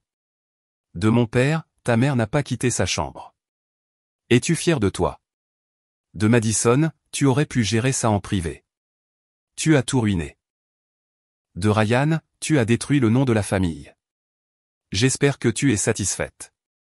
J'ai lu chacun d'eux, les ai capturés en écran et les ai sauvegardés sous, preuve 8, réaction. Dehors, la bruine recouvrait les fenêtres, striant la ville de lignes grises. J'ai rallumé la radio. La voix de l'animateur semblait presque joyeuse. En nouvelle locale, les organisateurs communautaires expriment leur choc après qu'Hélène Mitchell se soit retirée au milieu d'un examen financier. Je l'ai mis en sourdine. Il n'y avait pas de satisfaction, juste une immobilité qui atteignait jusqu'à mes os. Dans l'après-midi, un nouvel article a fait surface. Une source anonyme fournit des preuves d'exploitation financière derrière le fonds familial. Il ne me nommait pas, mais chaque détail pointait directement vers mes dossiers, les captures d'écran, les transferts, la piste d'audit. Rachel avait fait ses devoirs. Les commentaires sous l'histoire ont afflué. Parfois, le silence est la justice la plus forte, elle a fait ce que n'importe qui aurait fait, peut-être que les familles ne devraient pas confondre loyauté et servitude. J'ai fixé l'écran, les mots se brouillant légèrement. Je n'étais pas sûr de ce que je ressentais. De la justification, peut-être. Ou du soulagement. J'ai fermé mon ordinateur portable et je me suis assise près de la fenêtre, regardant la bruine se transformer en une vraie pluie. Le son était rythmé, purifiant. Pour la première fois depuis des années, j'avais l'impression que le monde reflétait ce qui se passait en moi, quelque chose de désordonné se lavant pour devenir propre. À Seattle, les retombées ont été totales. Le conseil d'administration de l'association de mamans a publié une déclaration la remerciant pour ses années de service et annonçant sa démission, avec effet immédiat. La banque de Ryan l'a mis en congé administratif en attendant une enquête sur des irrégularités de documentation. Madison a supprimé tous ses comptes de médias sociaux après que des gens aient commencé à commenter sous leurs photos de vacances, c'était avant ou après la panne de courant? Les voisins chuchotaient, les amis disparaissaient, les invitations s'évaporaient. Et moi, j'étais laissé en paix. En fin d'après-midi, mon téléphone a de nouveau vibré. Un appel de Rachel Carter. Je l'ai laissé sonner une fois avant de répondre. Lorraine, a-t-elle dit, son ton professionnel mais gentil. Je voulais vous faire savoir que le conseil a confirmé vos documents. Tout concorde. Voulez-vous être cité par votre nom? Non, ai-je dit doucement. Dites simplement la vérité. C'est suffisant. Elle a fait une pause, sa voix s'adoucissant. Parfois, la vérité n'a pas besoin de voix, Lorraine. Elle a juste besoin de preuves. Cette phrase est restée avec moi longtemps après la fin de l'appel. Je suis allé à la cuisine, j'ai versé une autre tasse de café et je me suis appuyé contre le comptoir. Dehors, le ciel s'était assombri tôt, le genre de crépuscule lourd qui précède la neige. Mon téléphone s'est de nouveau allumé. Un autre article, celui-ci de la station locale. La première ligne m'a fait expirer lentement. De nouvelles preuves révèlent que le fonds familial Mitchell était géré uniquement par la fille aînée, qui avait couvert les dépenses familiales pendant des années avant de couper les ponts. Les commentaires étaient plus gentils cette fois, encourageants même. Des inconnus défendant quelqu'un qu'ils ne connaissaient pas. Je me suis assise à mon bureau et j'ai ouvert mon journal. Sur la page suivante, j'ai écrit « Je ne les ai pas détruits. J'ai juste arrêté de les sauver. » Les mots semblaient petits, mais ils étaient justes. La justice ne rugissait pas toujours. Parfois, elle arrêtait simplement de répondre aux appels. En début de soirée, la pluie avait ralenti. Je me suis enroulé sur le canapé avec une couverture, les lumières de la ville scintillant à travers les vitres striées. Le silence ne me faisait plus mal. Il bourdonnait doucement, stable, vivant. Quand mon téléphone a de nouveau vibré, je l'ai presque ignoré. Mais l'écran affichait un seul message de maman, on est toujours une famille. Je l'ai fixé pendant un long moment. Pas d'accusation cette fois, pas de commandement. Juste cette seule phrase flottant entre l'excuse et le déni. Je ne l'ai pas supprimée. Je n'ai pas répondu non plus. À la place, j'ai murmuré à la pièce vide, peut-être.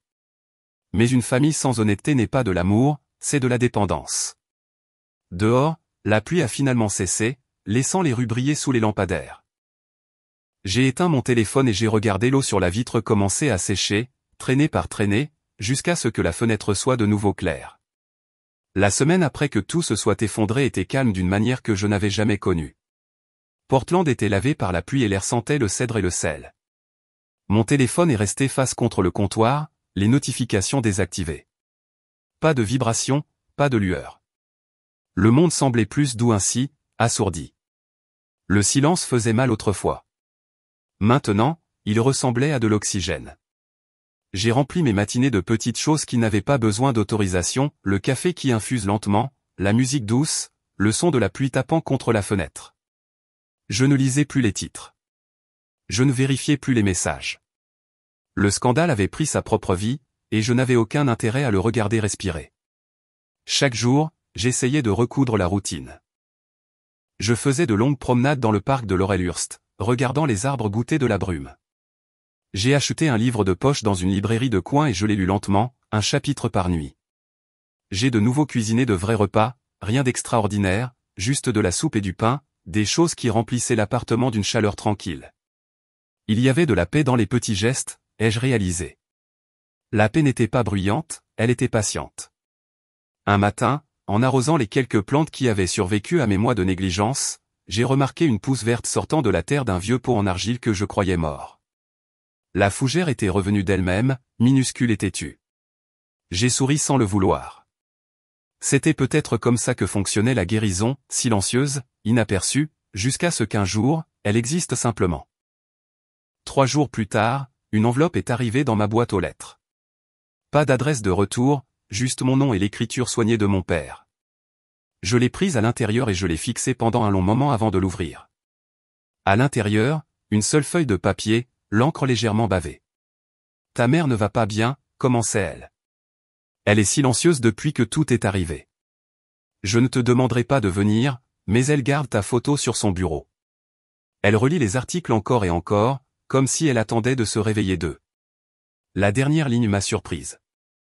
Parfois, perdre le confort est la façon dont on trouve la vérité. Je l'ai lu 3 fois. Mes yeux ne piquaient pas, et aucune larme n'est venue. Juste une douleur creuse, profonde et immobile. J'ai posé la lettre sur la table et je me suis fait du thé. L'eau sifflait doucement et j'ai regardé la vapeur monter jusqu'à brouiller les mots sur la page. Cette nuit-là, je suis resté éveillé à penser à la dernière fois que j'avais vu mon père. Il s'était tenu derrière ma mère au bureau de l'avocat lors de la lecture du testament de mon grand-père. Sa main avait reposé légèrement sur son épaule, son expression illisible. Il ne m'avait jamais défendu, pas une seule fois. Mais il ne s'était jamais joint aux autres pour me démolir non plus. C'était un homme qui choisissait le silence plutôt que les camps. Maintenant, son silence s'était transformé en ceci, une excuse écrite de la plus petite manière possible. Le lendemain matin, je me suis assise près de la fenêtre avec la lettre à côté de moi. Mon reflet dans la vitre semblait plus calme que je ne m'en souvenais. J'ai pensé au matin de mon enfance, à l'odeur des crêpes, aux mains de ma mère tressant mes cheveux avant l'école, à mon père sifflotant faux, de petites choses qui semblaient sûres à l'époque. Et puis je me suis souvenu de l'appel téléphonique, « Tu n'es pas invité à Thanksgiving », la façon dont sa voix n'avait eu aucune hésitation, aucun amour. Je n'étais pas sûr de ce à quoi le pardon était censé ressembler, mais je savais que cela ne signifiait pas faire semblant que rien de tout cela ne s'était produit. Le pardon n'était pas une reddition, c'était le refus de continuer à porter leur chaos. J'ai écrit dans mon journal, le pardon n'est pas pour eux. C'est ce qui empêche leur voix de vivre gratuitement dans ma tête. 3 jours plus tard, j'ai ouvert ma porte pour trouver mon père debout là. Il semblait plus petit que je ne m'en souvenais, son manteau d'hiver trop grand pour lui, ses yeux fatigués. Dans ses mains se trouvait une petite boîte en bois. Il n'est pas entré, il est juste resté dans le couloir, l'odeur de la pluie s'accrochant encore à lui. « Ta mère voulait que tu aies ça », a-t-il dit doucement. Sa voix ressemblait à du gravier, comme si elle n'avait pas été utilisée depuis longtemps. J'ai pris la boîte, le bois frais sous mes doigts. À l'intérieur se trouvait un collier en argent, fin, délicat, le même que ma mère portait chaque matin de Noël. Je ne l'avais pas vu depuis des années. Elle a pensé que tu voudrais peut-être le récupérer, a-t-il ajouté. Pendant un long moment, aucun de nous n'a parlé. La lumière du couloir vacillait au-dessus de nous, et je pouvais entendre le faible bourdonnement de la télévision de quelqu'un au bout du couloir. Dis-lui que je l'ai eu, ai-je finalement dit. Il a hoché la tête une fois, les yeux brillants, et s'est tourné pour partir. Pas d'excuses, pas d'explication. Juste un père portant le poids de quelque chose de trop tard pour être réparé. Quand les portes de l'ascenseur se sont fermées derrière lui, je suis resté là un moment, la boîte pressée contre ma poitrine. De retour à l'intérieur, je me suis assise sur le canapé et je l'ai rouverte. Le collier scintillait faiblement dans la douce lumière. Je l'ai retourné dans ma main, le métal froid au début, puis se réchauffant contre ma peau. Ça n'efface pas ce que tu as fait, ai-je chuchoté, ne sachant pas si je parlais à ma mère ou à moi-même. Mais ça ne me lie pas à ça non plus. Je l'ai remis dans la boîte et je l'ai posé sur l'étagère au-dessus de mon bureau. Pas comme un souvenir, mais comme une fin. Plus tard dans la soirée, j'ai ouvert mon ordinateur portable. Le dossier, justice gelée, était toujours sur mon bureau, lourd de fichiers, de captures d'écran et d'enregistrements. J'ai survolé un moment, puis j'ai cliqué. La fenêtre s'est ouverte, remplissant l'écran de moi de ma vie condensée en preuve numérique. J'ai tout sélectionné sauf un fichier, le document intitulé « Déclaration des faits.pdf ». Celui-là, je l'ai gardé. Le reste, je l'ai glissé dans la corbeille. Une petite invite est apparue, êtes-vous sûr de vouloir supprimer 87 éléments? Oui, ai-je dit à voix haute et j'ai appuyé sur confirmer. Le son de la corbeille qui se vide était silencieux, final. Quand ce fut terminé, le bureau avait l'air propre, presque neuf. Dehors, le crépuscule s'était installé. Je suis sorti sur le balcon, enroulant une couverture autour de mes épaules. Les lumières de la ville clignotaient une par une, leurs reflets frissonnant sur le trottoir mouillé. Quelque part, un klaxon a retenti, lointain et étouffé. Peut-être que la paix n'était pas quelque chose que l'on gagnait. Peut-être que c'était ce qui restait quand le bruit s'arrêtait. Mon téléphone a vibré une fois sur la table derrière moi. Je l'ai presque ignoré, mais la curiosité l'a emporté. Un texto d'un numéro inconnu. J'ai entendu dire que tu nous as aidés à tous voir la vérité. Merci. Je n'ai pas reconnu l'expéditeur. Peut-être quelqu'un du conseil d'administration de l'association, peut-être un étranger. Peu importe. J'ai souri, j'ai posé le téléphone et j'ai regardé la pluie recommencer, douce, sans hâte, lavant les rues pour les rendre propres. Pour la première fois, je n'attendais d'être invité nulle part. J'étais déjà chez moi. Le premier matin de décembre s'est levé, clair et pâle, la lumière du soleil se déversant doucement sur le sol de mon appartement. J'ai ouvert la fenêtre, laissant entrer le froid, et pour la première fois depuis des mois, il ne piquait pas, il semblait juste nouveau. L'air sentait le givre, le café et quelque chose de plus propre, de plus léger. Pour la première fois, le silence ne résonnait pas, il respirait. J'ai préparé une cafetière et je me suis tenu près de la fenêtre alors que la ville s'animait lentement. Les matins de Portland étaient doux comme ça, sans hâte, sans bruit, juste du mouvement trouvant son rythme. En bas dans la rue, un homme promenait son chien devant la boulangerie, et l'odeur du pain chaud flottait. Pendant longtemps, j'avais mesuré mes journées par l'anxiété, vérifiant les emails, rafraîchissant les titres, me préparant à ce que quelque chose d'autre se brise. Maintenant, la seule chose que je rafraîchissais était l'air dans mes poumons. Le téléphone est resté immobile sur le comptoir, écran noir, pas de message, pas d'appel manqué. Je n'en avais plus besoin. En milieu de matinée, je me suis assise à mon bureau, rouvrant la feuille de calcul de mon travail indépendant, le premier projet que j'avais accepté depuis que tout était terminé. Les lignes et les chiffres me semblaient familiers, ancrants. Il y avait une paix dans les petites choses pratiques. Quand j'ai fini, j'ai envoyé le fichier, puis j'ai ouvert mon carnet et j'ai écrit une simple ligne, je peux travailler sans porter leur poids. Plus tard dans la journée, j'ai retrouvé Evelyne pour un café, la première vraie mise à jour que je m'étais autorisée. C'était une ancienne collègue, vive et gentille, le genre de femme qui voyait toujours plus qu'elle ne le disait. Nous nous sommes assises près de la fenêtre d'un petit café, du genre avec des menus écrits à la main et des tasses ébréchées. « Tu as l'air plus légère », a-t-elle dit en m'étudiant par-dessus sa tasse. J'ai souri. Parce que j'ai arrêté de porter ce qui n'était pas à moi. Elle n'a pas insisté pour avoir des détails, elle n'en avait pas besoin. Son sourire était petit, mais entendu, du genre qui disait qu'elle comprenait sans demander. Nous avons parlé de travail, des espaces calmes que la vie nous impose parfois. Au moment de partir, j'ai réalisé quelque chose de simple et de surprenant, je n'avais pas mentionné ma famille une seule fois. Non par évitement, mais parce qu'il ne remplissait plus la pièce dans mon esprit. En sortant, je me suis arrêté au comptoir pour payer. À quelques mètres de là, une jeune femme se disputait doucement avec le propriétaire du café. Sa voix tremblait alors qu'elle essayait d'expliquer quelque chose à propos de son loyer, d'un paiement qui avait mal tourné. Le ton du propriétaire était sec, impatient. J'ai des preuves, a-t-elle dit en fouillant dans son téléphone. Il a changé les serrures sans préavis. J'ai des emails, je le jure. L'homme a soupiré en secouant la tête. Écoutez, mademoiselle, je suis désolé, mais vous devrez régler ça ailleurs. Quelque chose dans sa voix, quelque chose de brut et de tremblant, m'a attiré plus près. Gardez ces emails, ai-je dit doucement en m'approchant. Elle s'est retournée, surprise. Documentez tout. Ne supprimez rien. Capture d'écran, horodatage, tout. Elle a cligné des yeux, confuse. Vous travaillez avec des locataires ou quelque chose comme ça? J'ai souri faiblement. Non, mais j'ai appris que le silence ne vous protège jamais. La paperasse, si. Ses yeux se sont adoucis. Pourquoi m'aidez-vous? Parce que quelqu'un m'a un jour fait croire que le silence était la survie, ai-je dit. Ce n'est pas le cas. J'ai griffonné le numéro d'un groupe de défense des locataires sur une serviette en papier et je le lui ai tendu. Elle m'a remercié 2 fois, sa voix se raffermissant. En la regardant s'éloigner, j'ai ressenti quelque chose que je n'avais pas ressenti depuis longtemps. Pas de la vengeance, pas du soulagement, mais un but. Ce soir-là, en rentrant chez moi, un email m'attendait dans ma boîte de réception. L'objet disait « Merci ». C'était d'elle, Anna.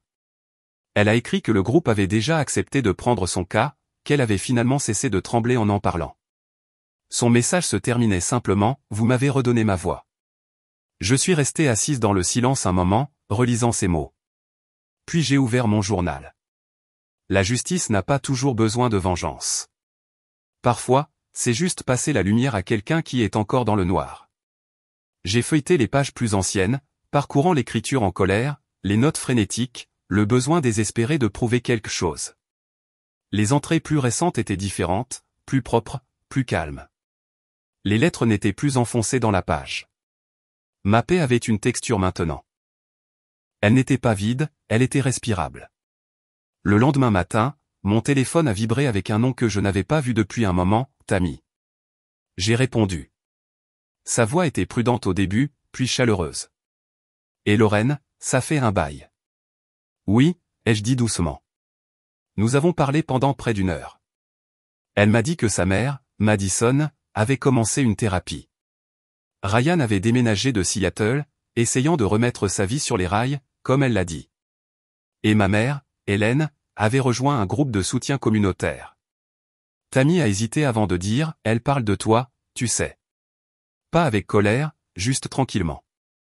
Je pense qu'elle essaie. J'ai écouté, non pas avec amertume, mais avec quelque chose comme une curiosité calme. C'est peut-être comme ça que la guérison commence, ai-je dit, quand le bruit arrête de faire mal. Nous avons prévu de nous voir pour Noël, pas à Seattle, à Portland. Quand l'appel s'est terminé, je me suis assise dans la douce lumière de l'après-midi, la ville bourdonnant à l'extérieur. Pour la première fois, le mot « famille » ne sonnait pas comme une blessure. Il sonnait comme un choix. La semaine suivante, j'ai commencé à ranger mon appartement, vieux dossier, boîte, lettres. J'ai gardé une photo, moi à 25 ans, debout dans le jardin de ma mère, riant de quelque chose derrière l'appareil photo. Mes cheveux étaient en désordre, mon sourire sans défense. Cette version de moi ne savait pas ce qui allait arriver, mais elle était toujours à moi. J'ai encadré la photo et je l'ai placée sur mon bureau. Non pas comme de la nostalgie, mais comme un rappel de ce que cela signifiait de revenir à soi-même.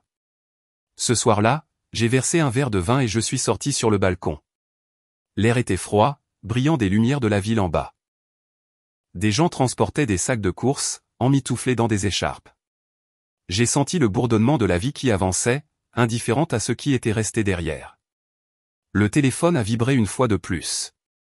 Cette fois, cela n'a pas serré ma poitrine. C'était juste un son, neutre, ordinaire. Une notification par email a glissé sur l'écran, invitation de vacances, dîner communautaire, 24 décembre. C'était de l'abri local où j'avais fait du bénévolat il y a des années. J'ai souri, tapant une courte réponse, comptez sur moi. Puis j'ai écrit dans mon journal, lentement et régulièrement, la famille n'est pas toujours là où l'on est. Parfois, c'est là où l'on est enfin vu. J'ai fermé le carnet, j'ai pris une lente inspiration et j'ai regardé la ville s'installer dans le crépuscule. Le poids avait disparu. Non pas oublié, juste transformé. Le matin de Noël est arrivé tranquillement, du genre qui semble presque sacré sans un seul son. Portland était recouverte d'une fine couche de neige, assez douce pour que le monde semble respirer plus lentement. La lumière à travers ma fenêtre était d'un or pâle, se posant sur le givre qui encadrait la vitre. C'était le premier Noël qui ne faisait pas mal, le premier qui était à moi. Je suis sorti du lit, j'ai enroulé une couverture autour de mes épaules et j'ai marché pieds nus jusqu'à la cuisine. L'air sentait légèrement le cacao et le pain de la petite couronne que j'avais accrochée à la porte la veille. J'ai allumé une vieille station de jazz, du genre qui jouait Nat King Cole et Bing Crosby, et j'ai laissé la musique remplir l'espace qui me faisait autrefois mal. Pas de cadeaux sous un sapin, pas de bavardages familiaux résonnant dans le couloir. Mais il y avait de la paix, épaisse et stable. Et j'ai réalisé que c'était suffisant. Je me suis habillé lentement, choisissant un simple pull gris et une jupe en laine, j'ai attaché mes cheveux en arrière et j'ai emballé une petite boîte de biscuits. Ils n'étaient pas parfaits, certains bords trop bruns, certaines formes inégales, mais ils étaient à moi, cuits dans ma propre cuisine, sans personne pour me surveiller, personne pour juger. J'ai versé du chocolat chaud dans un thermos, j'ai glissé la boîte sous mon bras et je suis sorti dans le froid. Les flocons de neige tombaient, paresseux et légers, alors que je marchais vers le centre communautaire. Les rues étaient calmes, à l'exception du craquement sous mes bottes. Des familles passaient, transportant des tartes et des cadeaux emballés, leur rire flottant dans l'air. Pendant un instant, j'ai pensé au matin de Noël passé, au long trajet vers Seattle, à la tension masquée par des sourires, au sentiment d'entrer dans une maison qui prétendait être un foyer. Cette année, je ne prétendais pas. La salle communautaire brillait comme une lanterne au bout du pâté de maison, les fenêtres embuées de chaleur. À l'intérieur, des bénévoles s'affairaient entre les tables, disposant des plateaux de nourriture, versant du cidre dans des gobelets en papier. L'air était vivant de cannelle, de rire et du bourdonnement de gens qui avaient décidé de se soucier des autres. Lorraine a appelé quelqu'un. C'était Grace, la coordinatrice qui avait envoyé l'invitation par email des semaines auparavant. « Tu es venu. »« Oui », ai-je dit en souriant et en lui tendant la boîte. « Des biscuits faits maison. »« Sois indulgente. » Elle a ri.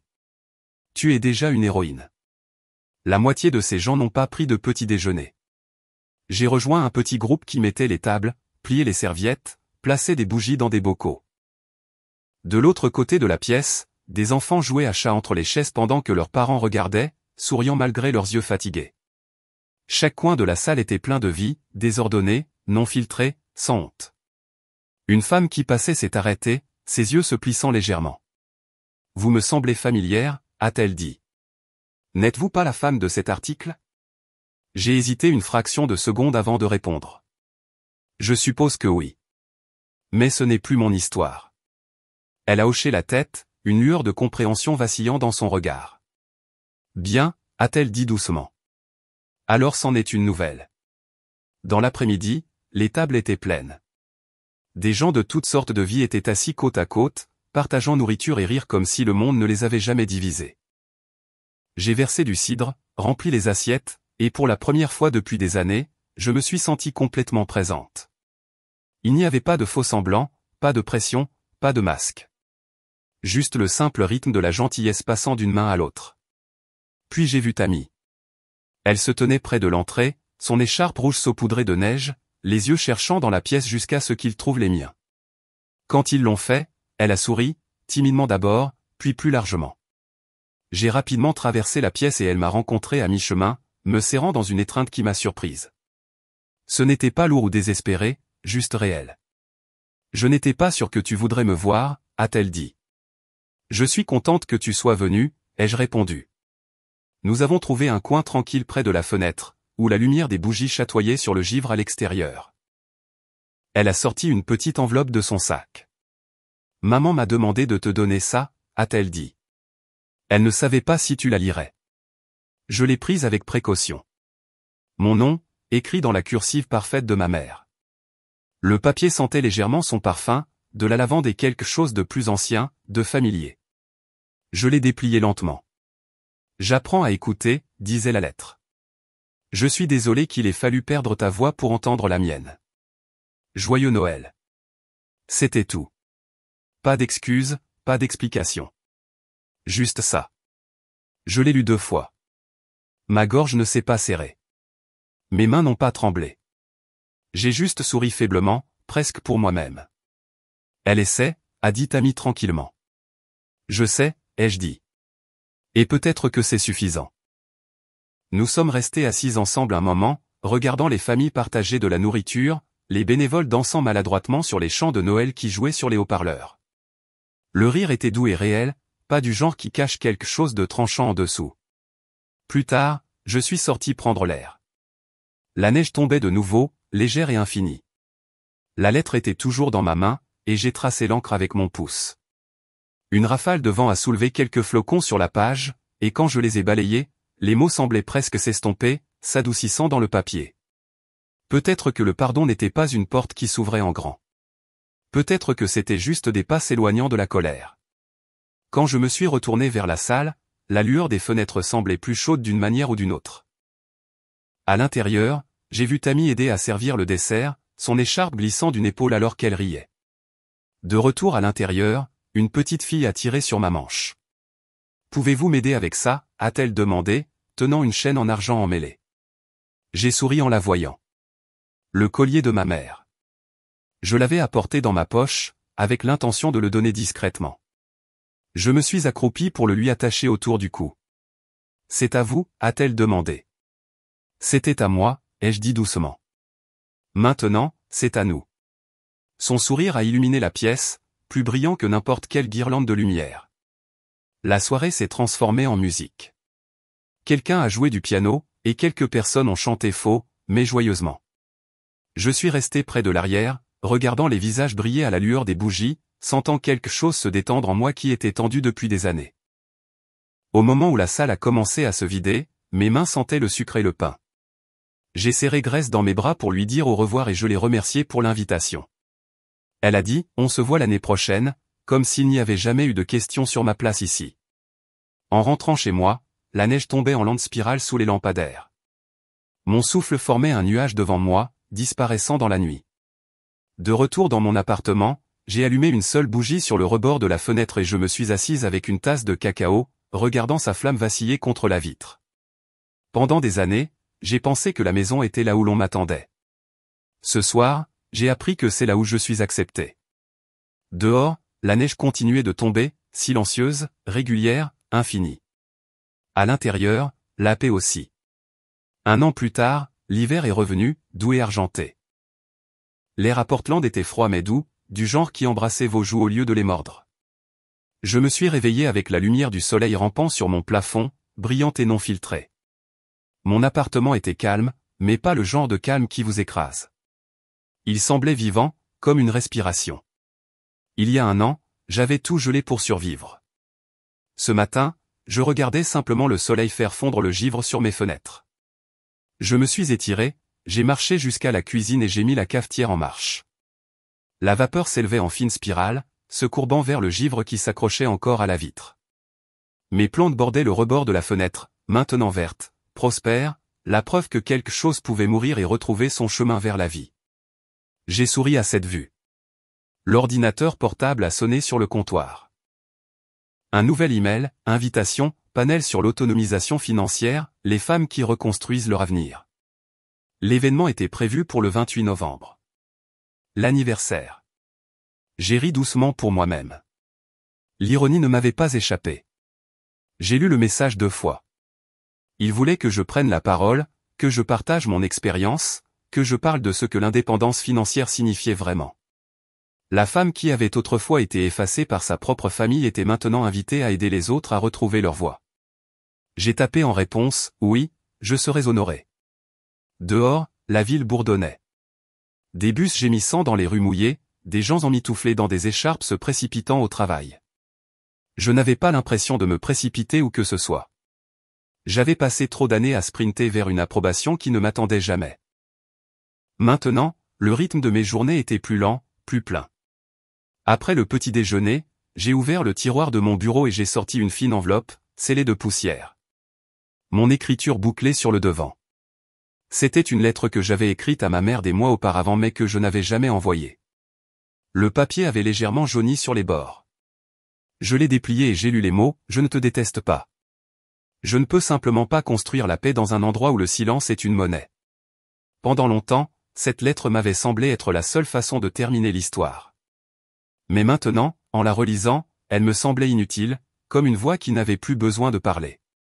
J'ai souri, je l'ai pliée avec soin et je l'ai glissée de nouveau dans le tiroir. La clôture n'avait pas besoin de témoins.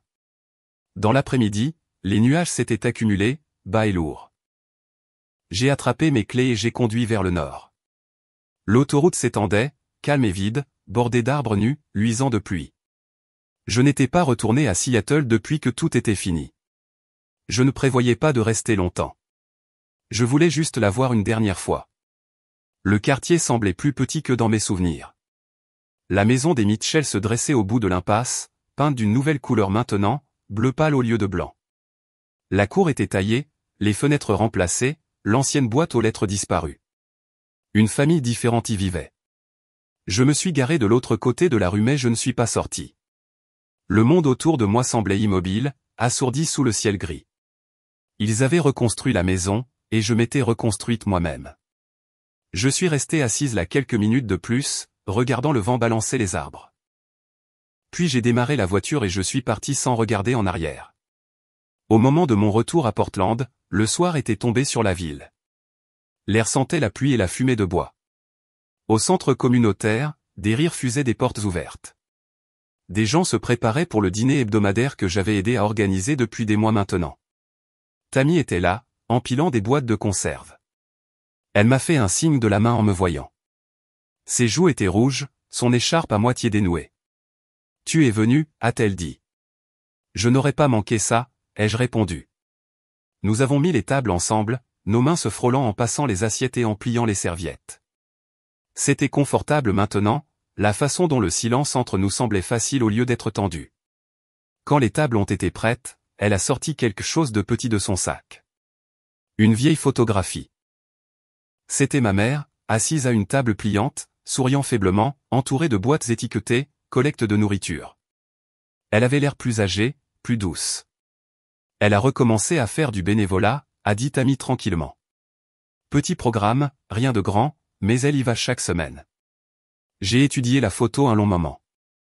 Les mains de ma mère étaient jointes, ses yeux calmes. Il y avait quelque chose de paisible dans sa posture. Elle a l'air plus légère, ai-je dit finalement. Tammy a hoché la tête. Je pense qu'elle apprend. Moi aussi, ai-je dit. Plus tard, alors que le dîner se terminait, nous avons levé nos gobelets en papier dans un petit toast. Pas de champagne, pas de discours, juste une chaleur simple. J'ai regardé autour de la pièce les visages que j'avais appris à connaître, les bénévoles, les familles, les inconnus qui étaient devenus mon cercle. Il m'est alors apparu que le mot « famille » n'avait pas besoin de signifier ce qu'il signifiait autrefois.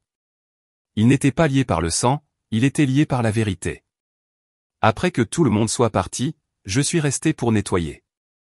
Le bruit des chaises raclant le sol résonnait doucement dans la salle. Quand j'ai fini, je suis sorti. La nuit était claire, l'air piquant avec le premier soupçon de gel. De retour à la maison, j'ai allumé la lampe près de la fenêtre et je me suis assise à mon bureau. Mon journal était ouvert, ses pages remplies de l'histoire que j'avais vécue et survécue. J'ai pris mon stylo et j'ai commencé à écrire, j'ai autrefois pensé que la preuve se trouvait dans les chiffres, les signatures et les comptes gelés. Mais la paix n'a pas besoin de reçu. Elle a juste besoin de temps. Les mots coulaient facilement maintenant, comme une respiration. J'ai jeté un coup d'œil à la petite fougère sur le rebord de la fenêtre, la même qui était morte il y a un an et qui était revenue d'une manière ou d'une autre. Ses feuilles scintillaient à la lumière. Le téléphone a sonné une fois, brisant le silence. Quand j'ai répondu, une voix familière est venue. Rachel Carter. Lorraine, a-t-elle dit chaleureusement. Je voulais juste te dire quelque chose. Les gens parlent encore de ton histoire, mais ce dont ils se souviennent le plus, c'est de la façon dont elle s'est terminée, avec le silence. J'ai souri. C'était la partie la plus bruyante. Quand l'appel s'est terminé, je suis resté assise un moment, fixant la ville au-delà de la vitre. Des lumières scintillaient de l'autre côté de la rivière comme des étoiles éparses. Peut-être que la paix n'était pas ce qui venait après la vengeance. Peut-être que c'était ce qui poussait tranquillement à sa place. J'ai fermé le journal, posant ma paume sur la couverture un instant avant de le glisser dans le tiroir. Dehors, la neige a commencé à tomber, fine et lente, peignant les rues en argent. Je me suis tenu près de la fenêtre, regardant les flocons dériver, leur mouvement hypnotique. La bougie sur mon rebord vacillait, sa flamme stable mais vivante. J'ai pensé à tous ceux qui avaient essayé de m'effacer et à la façon dont la preuve de mon existence n'avait jamais été à eux de prendre. Elle n'était pas dans les documents, ni les comptes, ni même la justice. Elle était ici, dans l'immobilité qui ne faisait plus mal, dans la vie qui me seyait comme une respiration. J'ai murmuré dans le silence, peut-être que la paix n'est pas ce que l'on trouve après la vengeance. Peut-être que c'est ce que l'on devient quand on n'en a plus besoin. Pendant un long moment, j'ai juste regardé la neige. Puis je me suis tourné vers la caméra à l'intérieur de mon esprit, vers l'auditeur que je ne pouvais pas voir mais que je sentais toujours. Si vous avez déjà été effacé, ai-je dit doucement, j'espère que vous savez ceci, le silence peut être la survie, mais la vérité est la renaissance. Et quand vous arrêtez enfin de prouver votre valeur, c'est là que vous commencez à vivre. La lueur de la bougie a vacillé une fois, et dehors, la ville s'est installée dans un silence si profond qu'il ressemblait presque à la paix elle-même. Où que vous soyez, dites-moi à quoi ressemble la paix pour vous. Et si mon histoire vous a trouvé aujourd'hui, restez un moment, car la prochaine pourrait bien être la vôtre.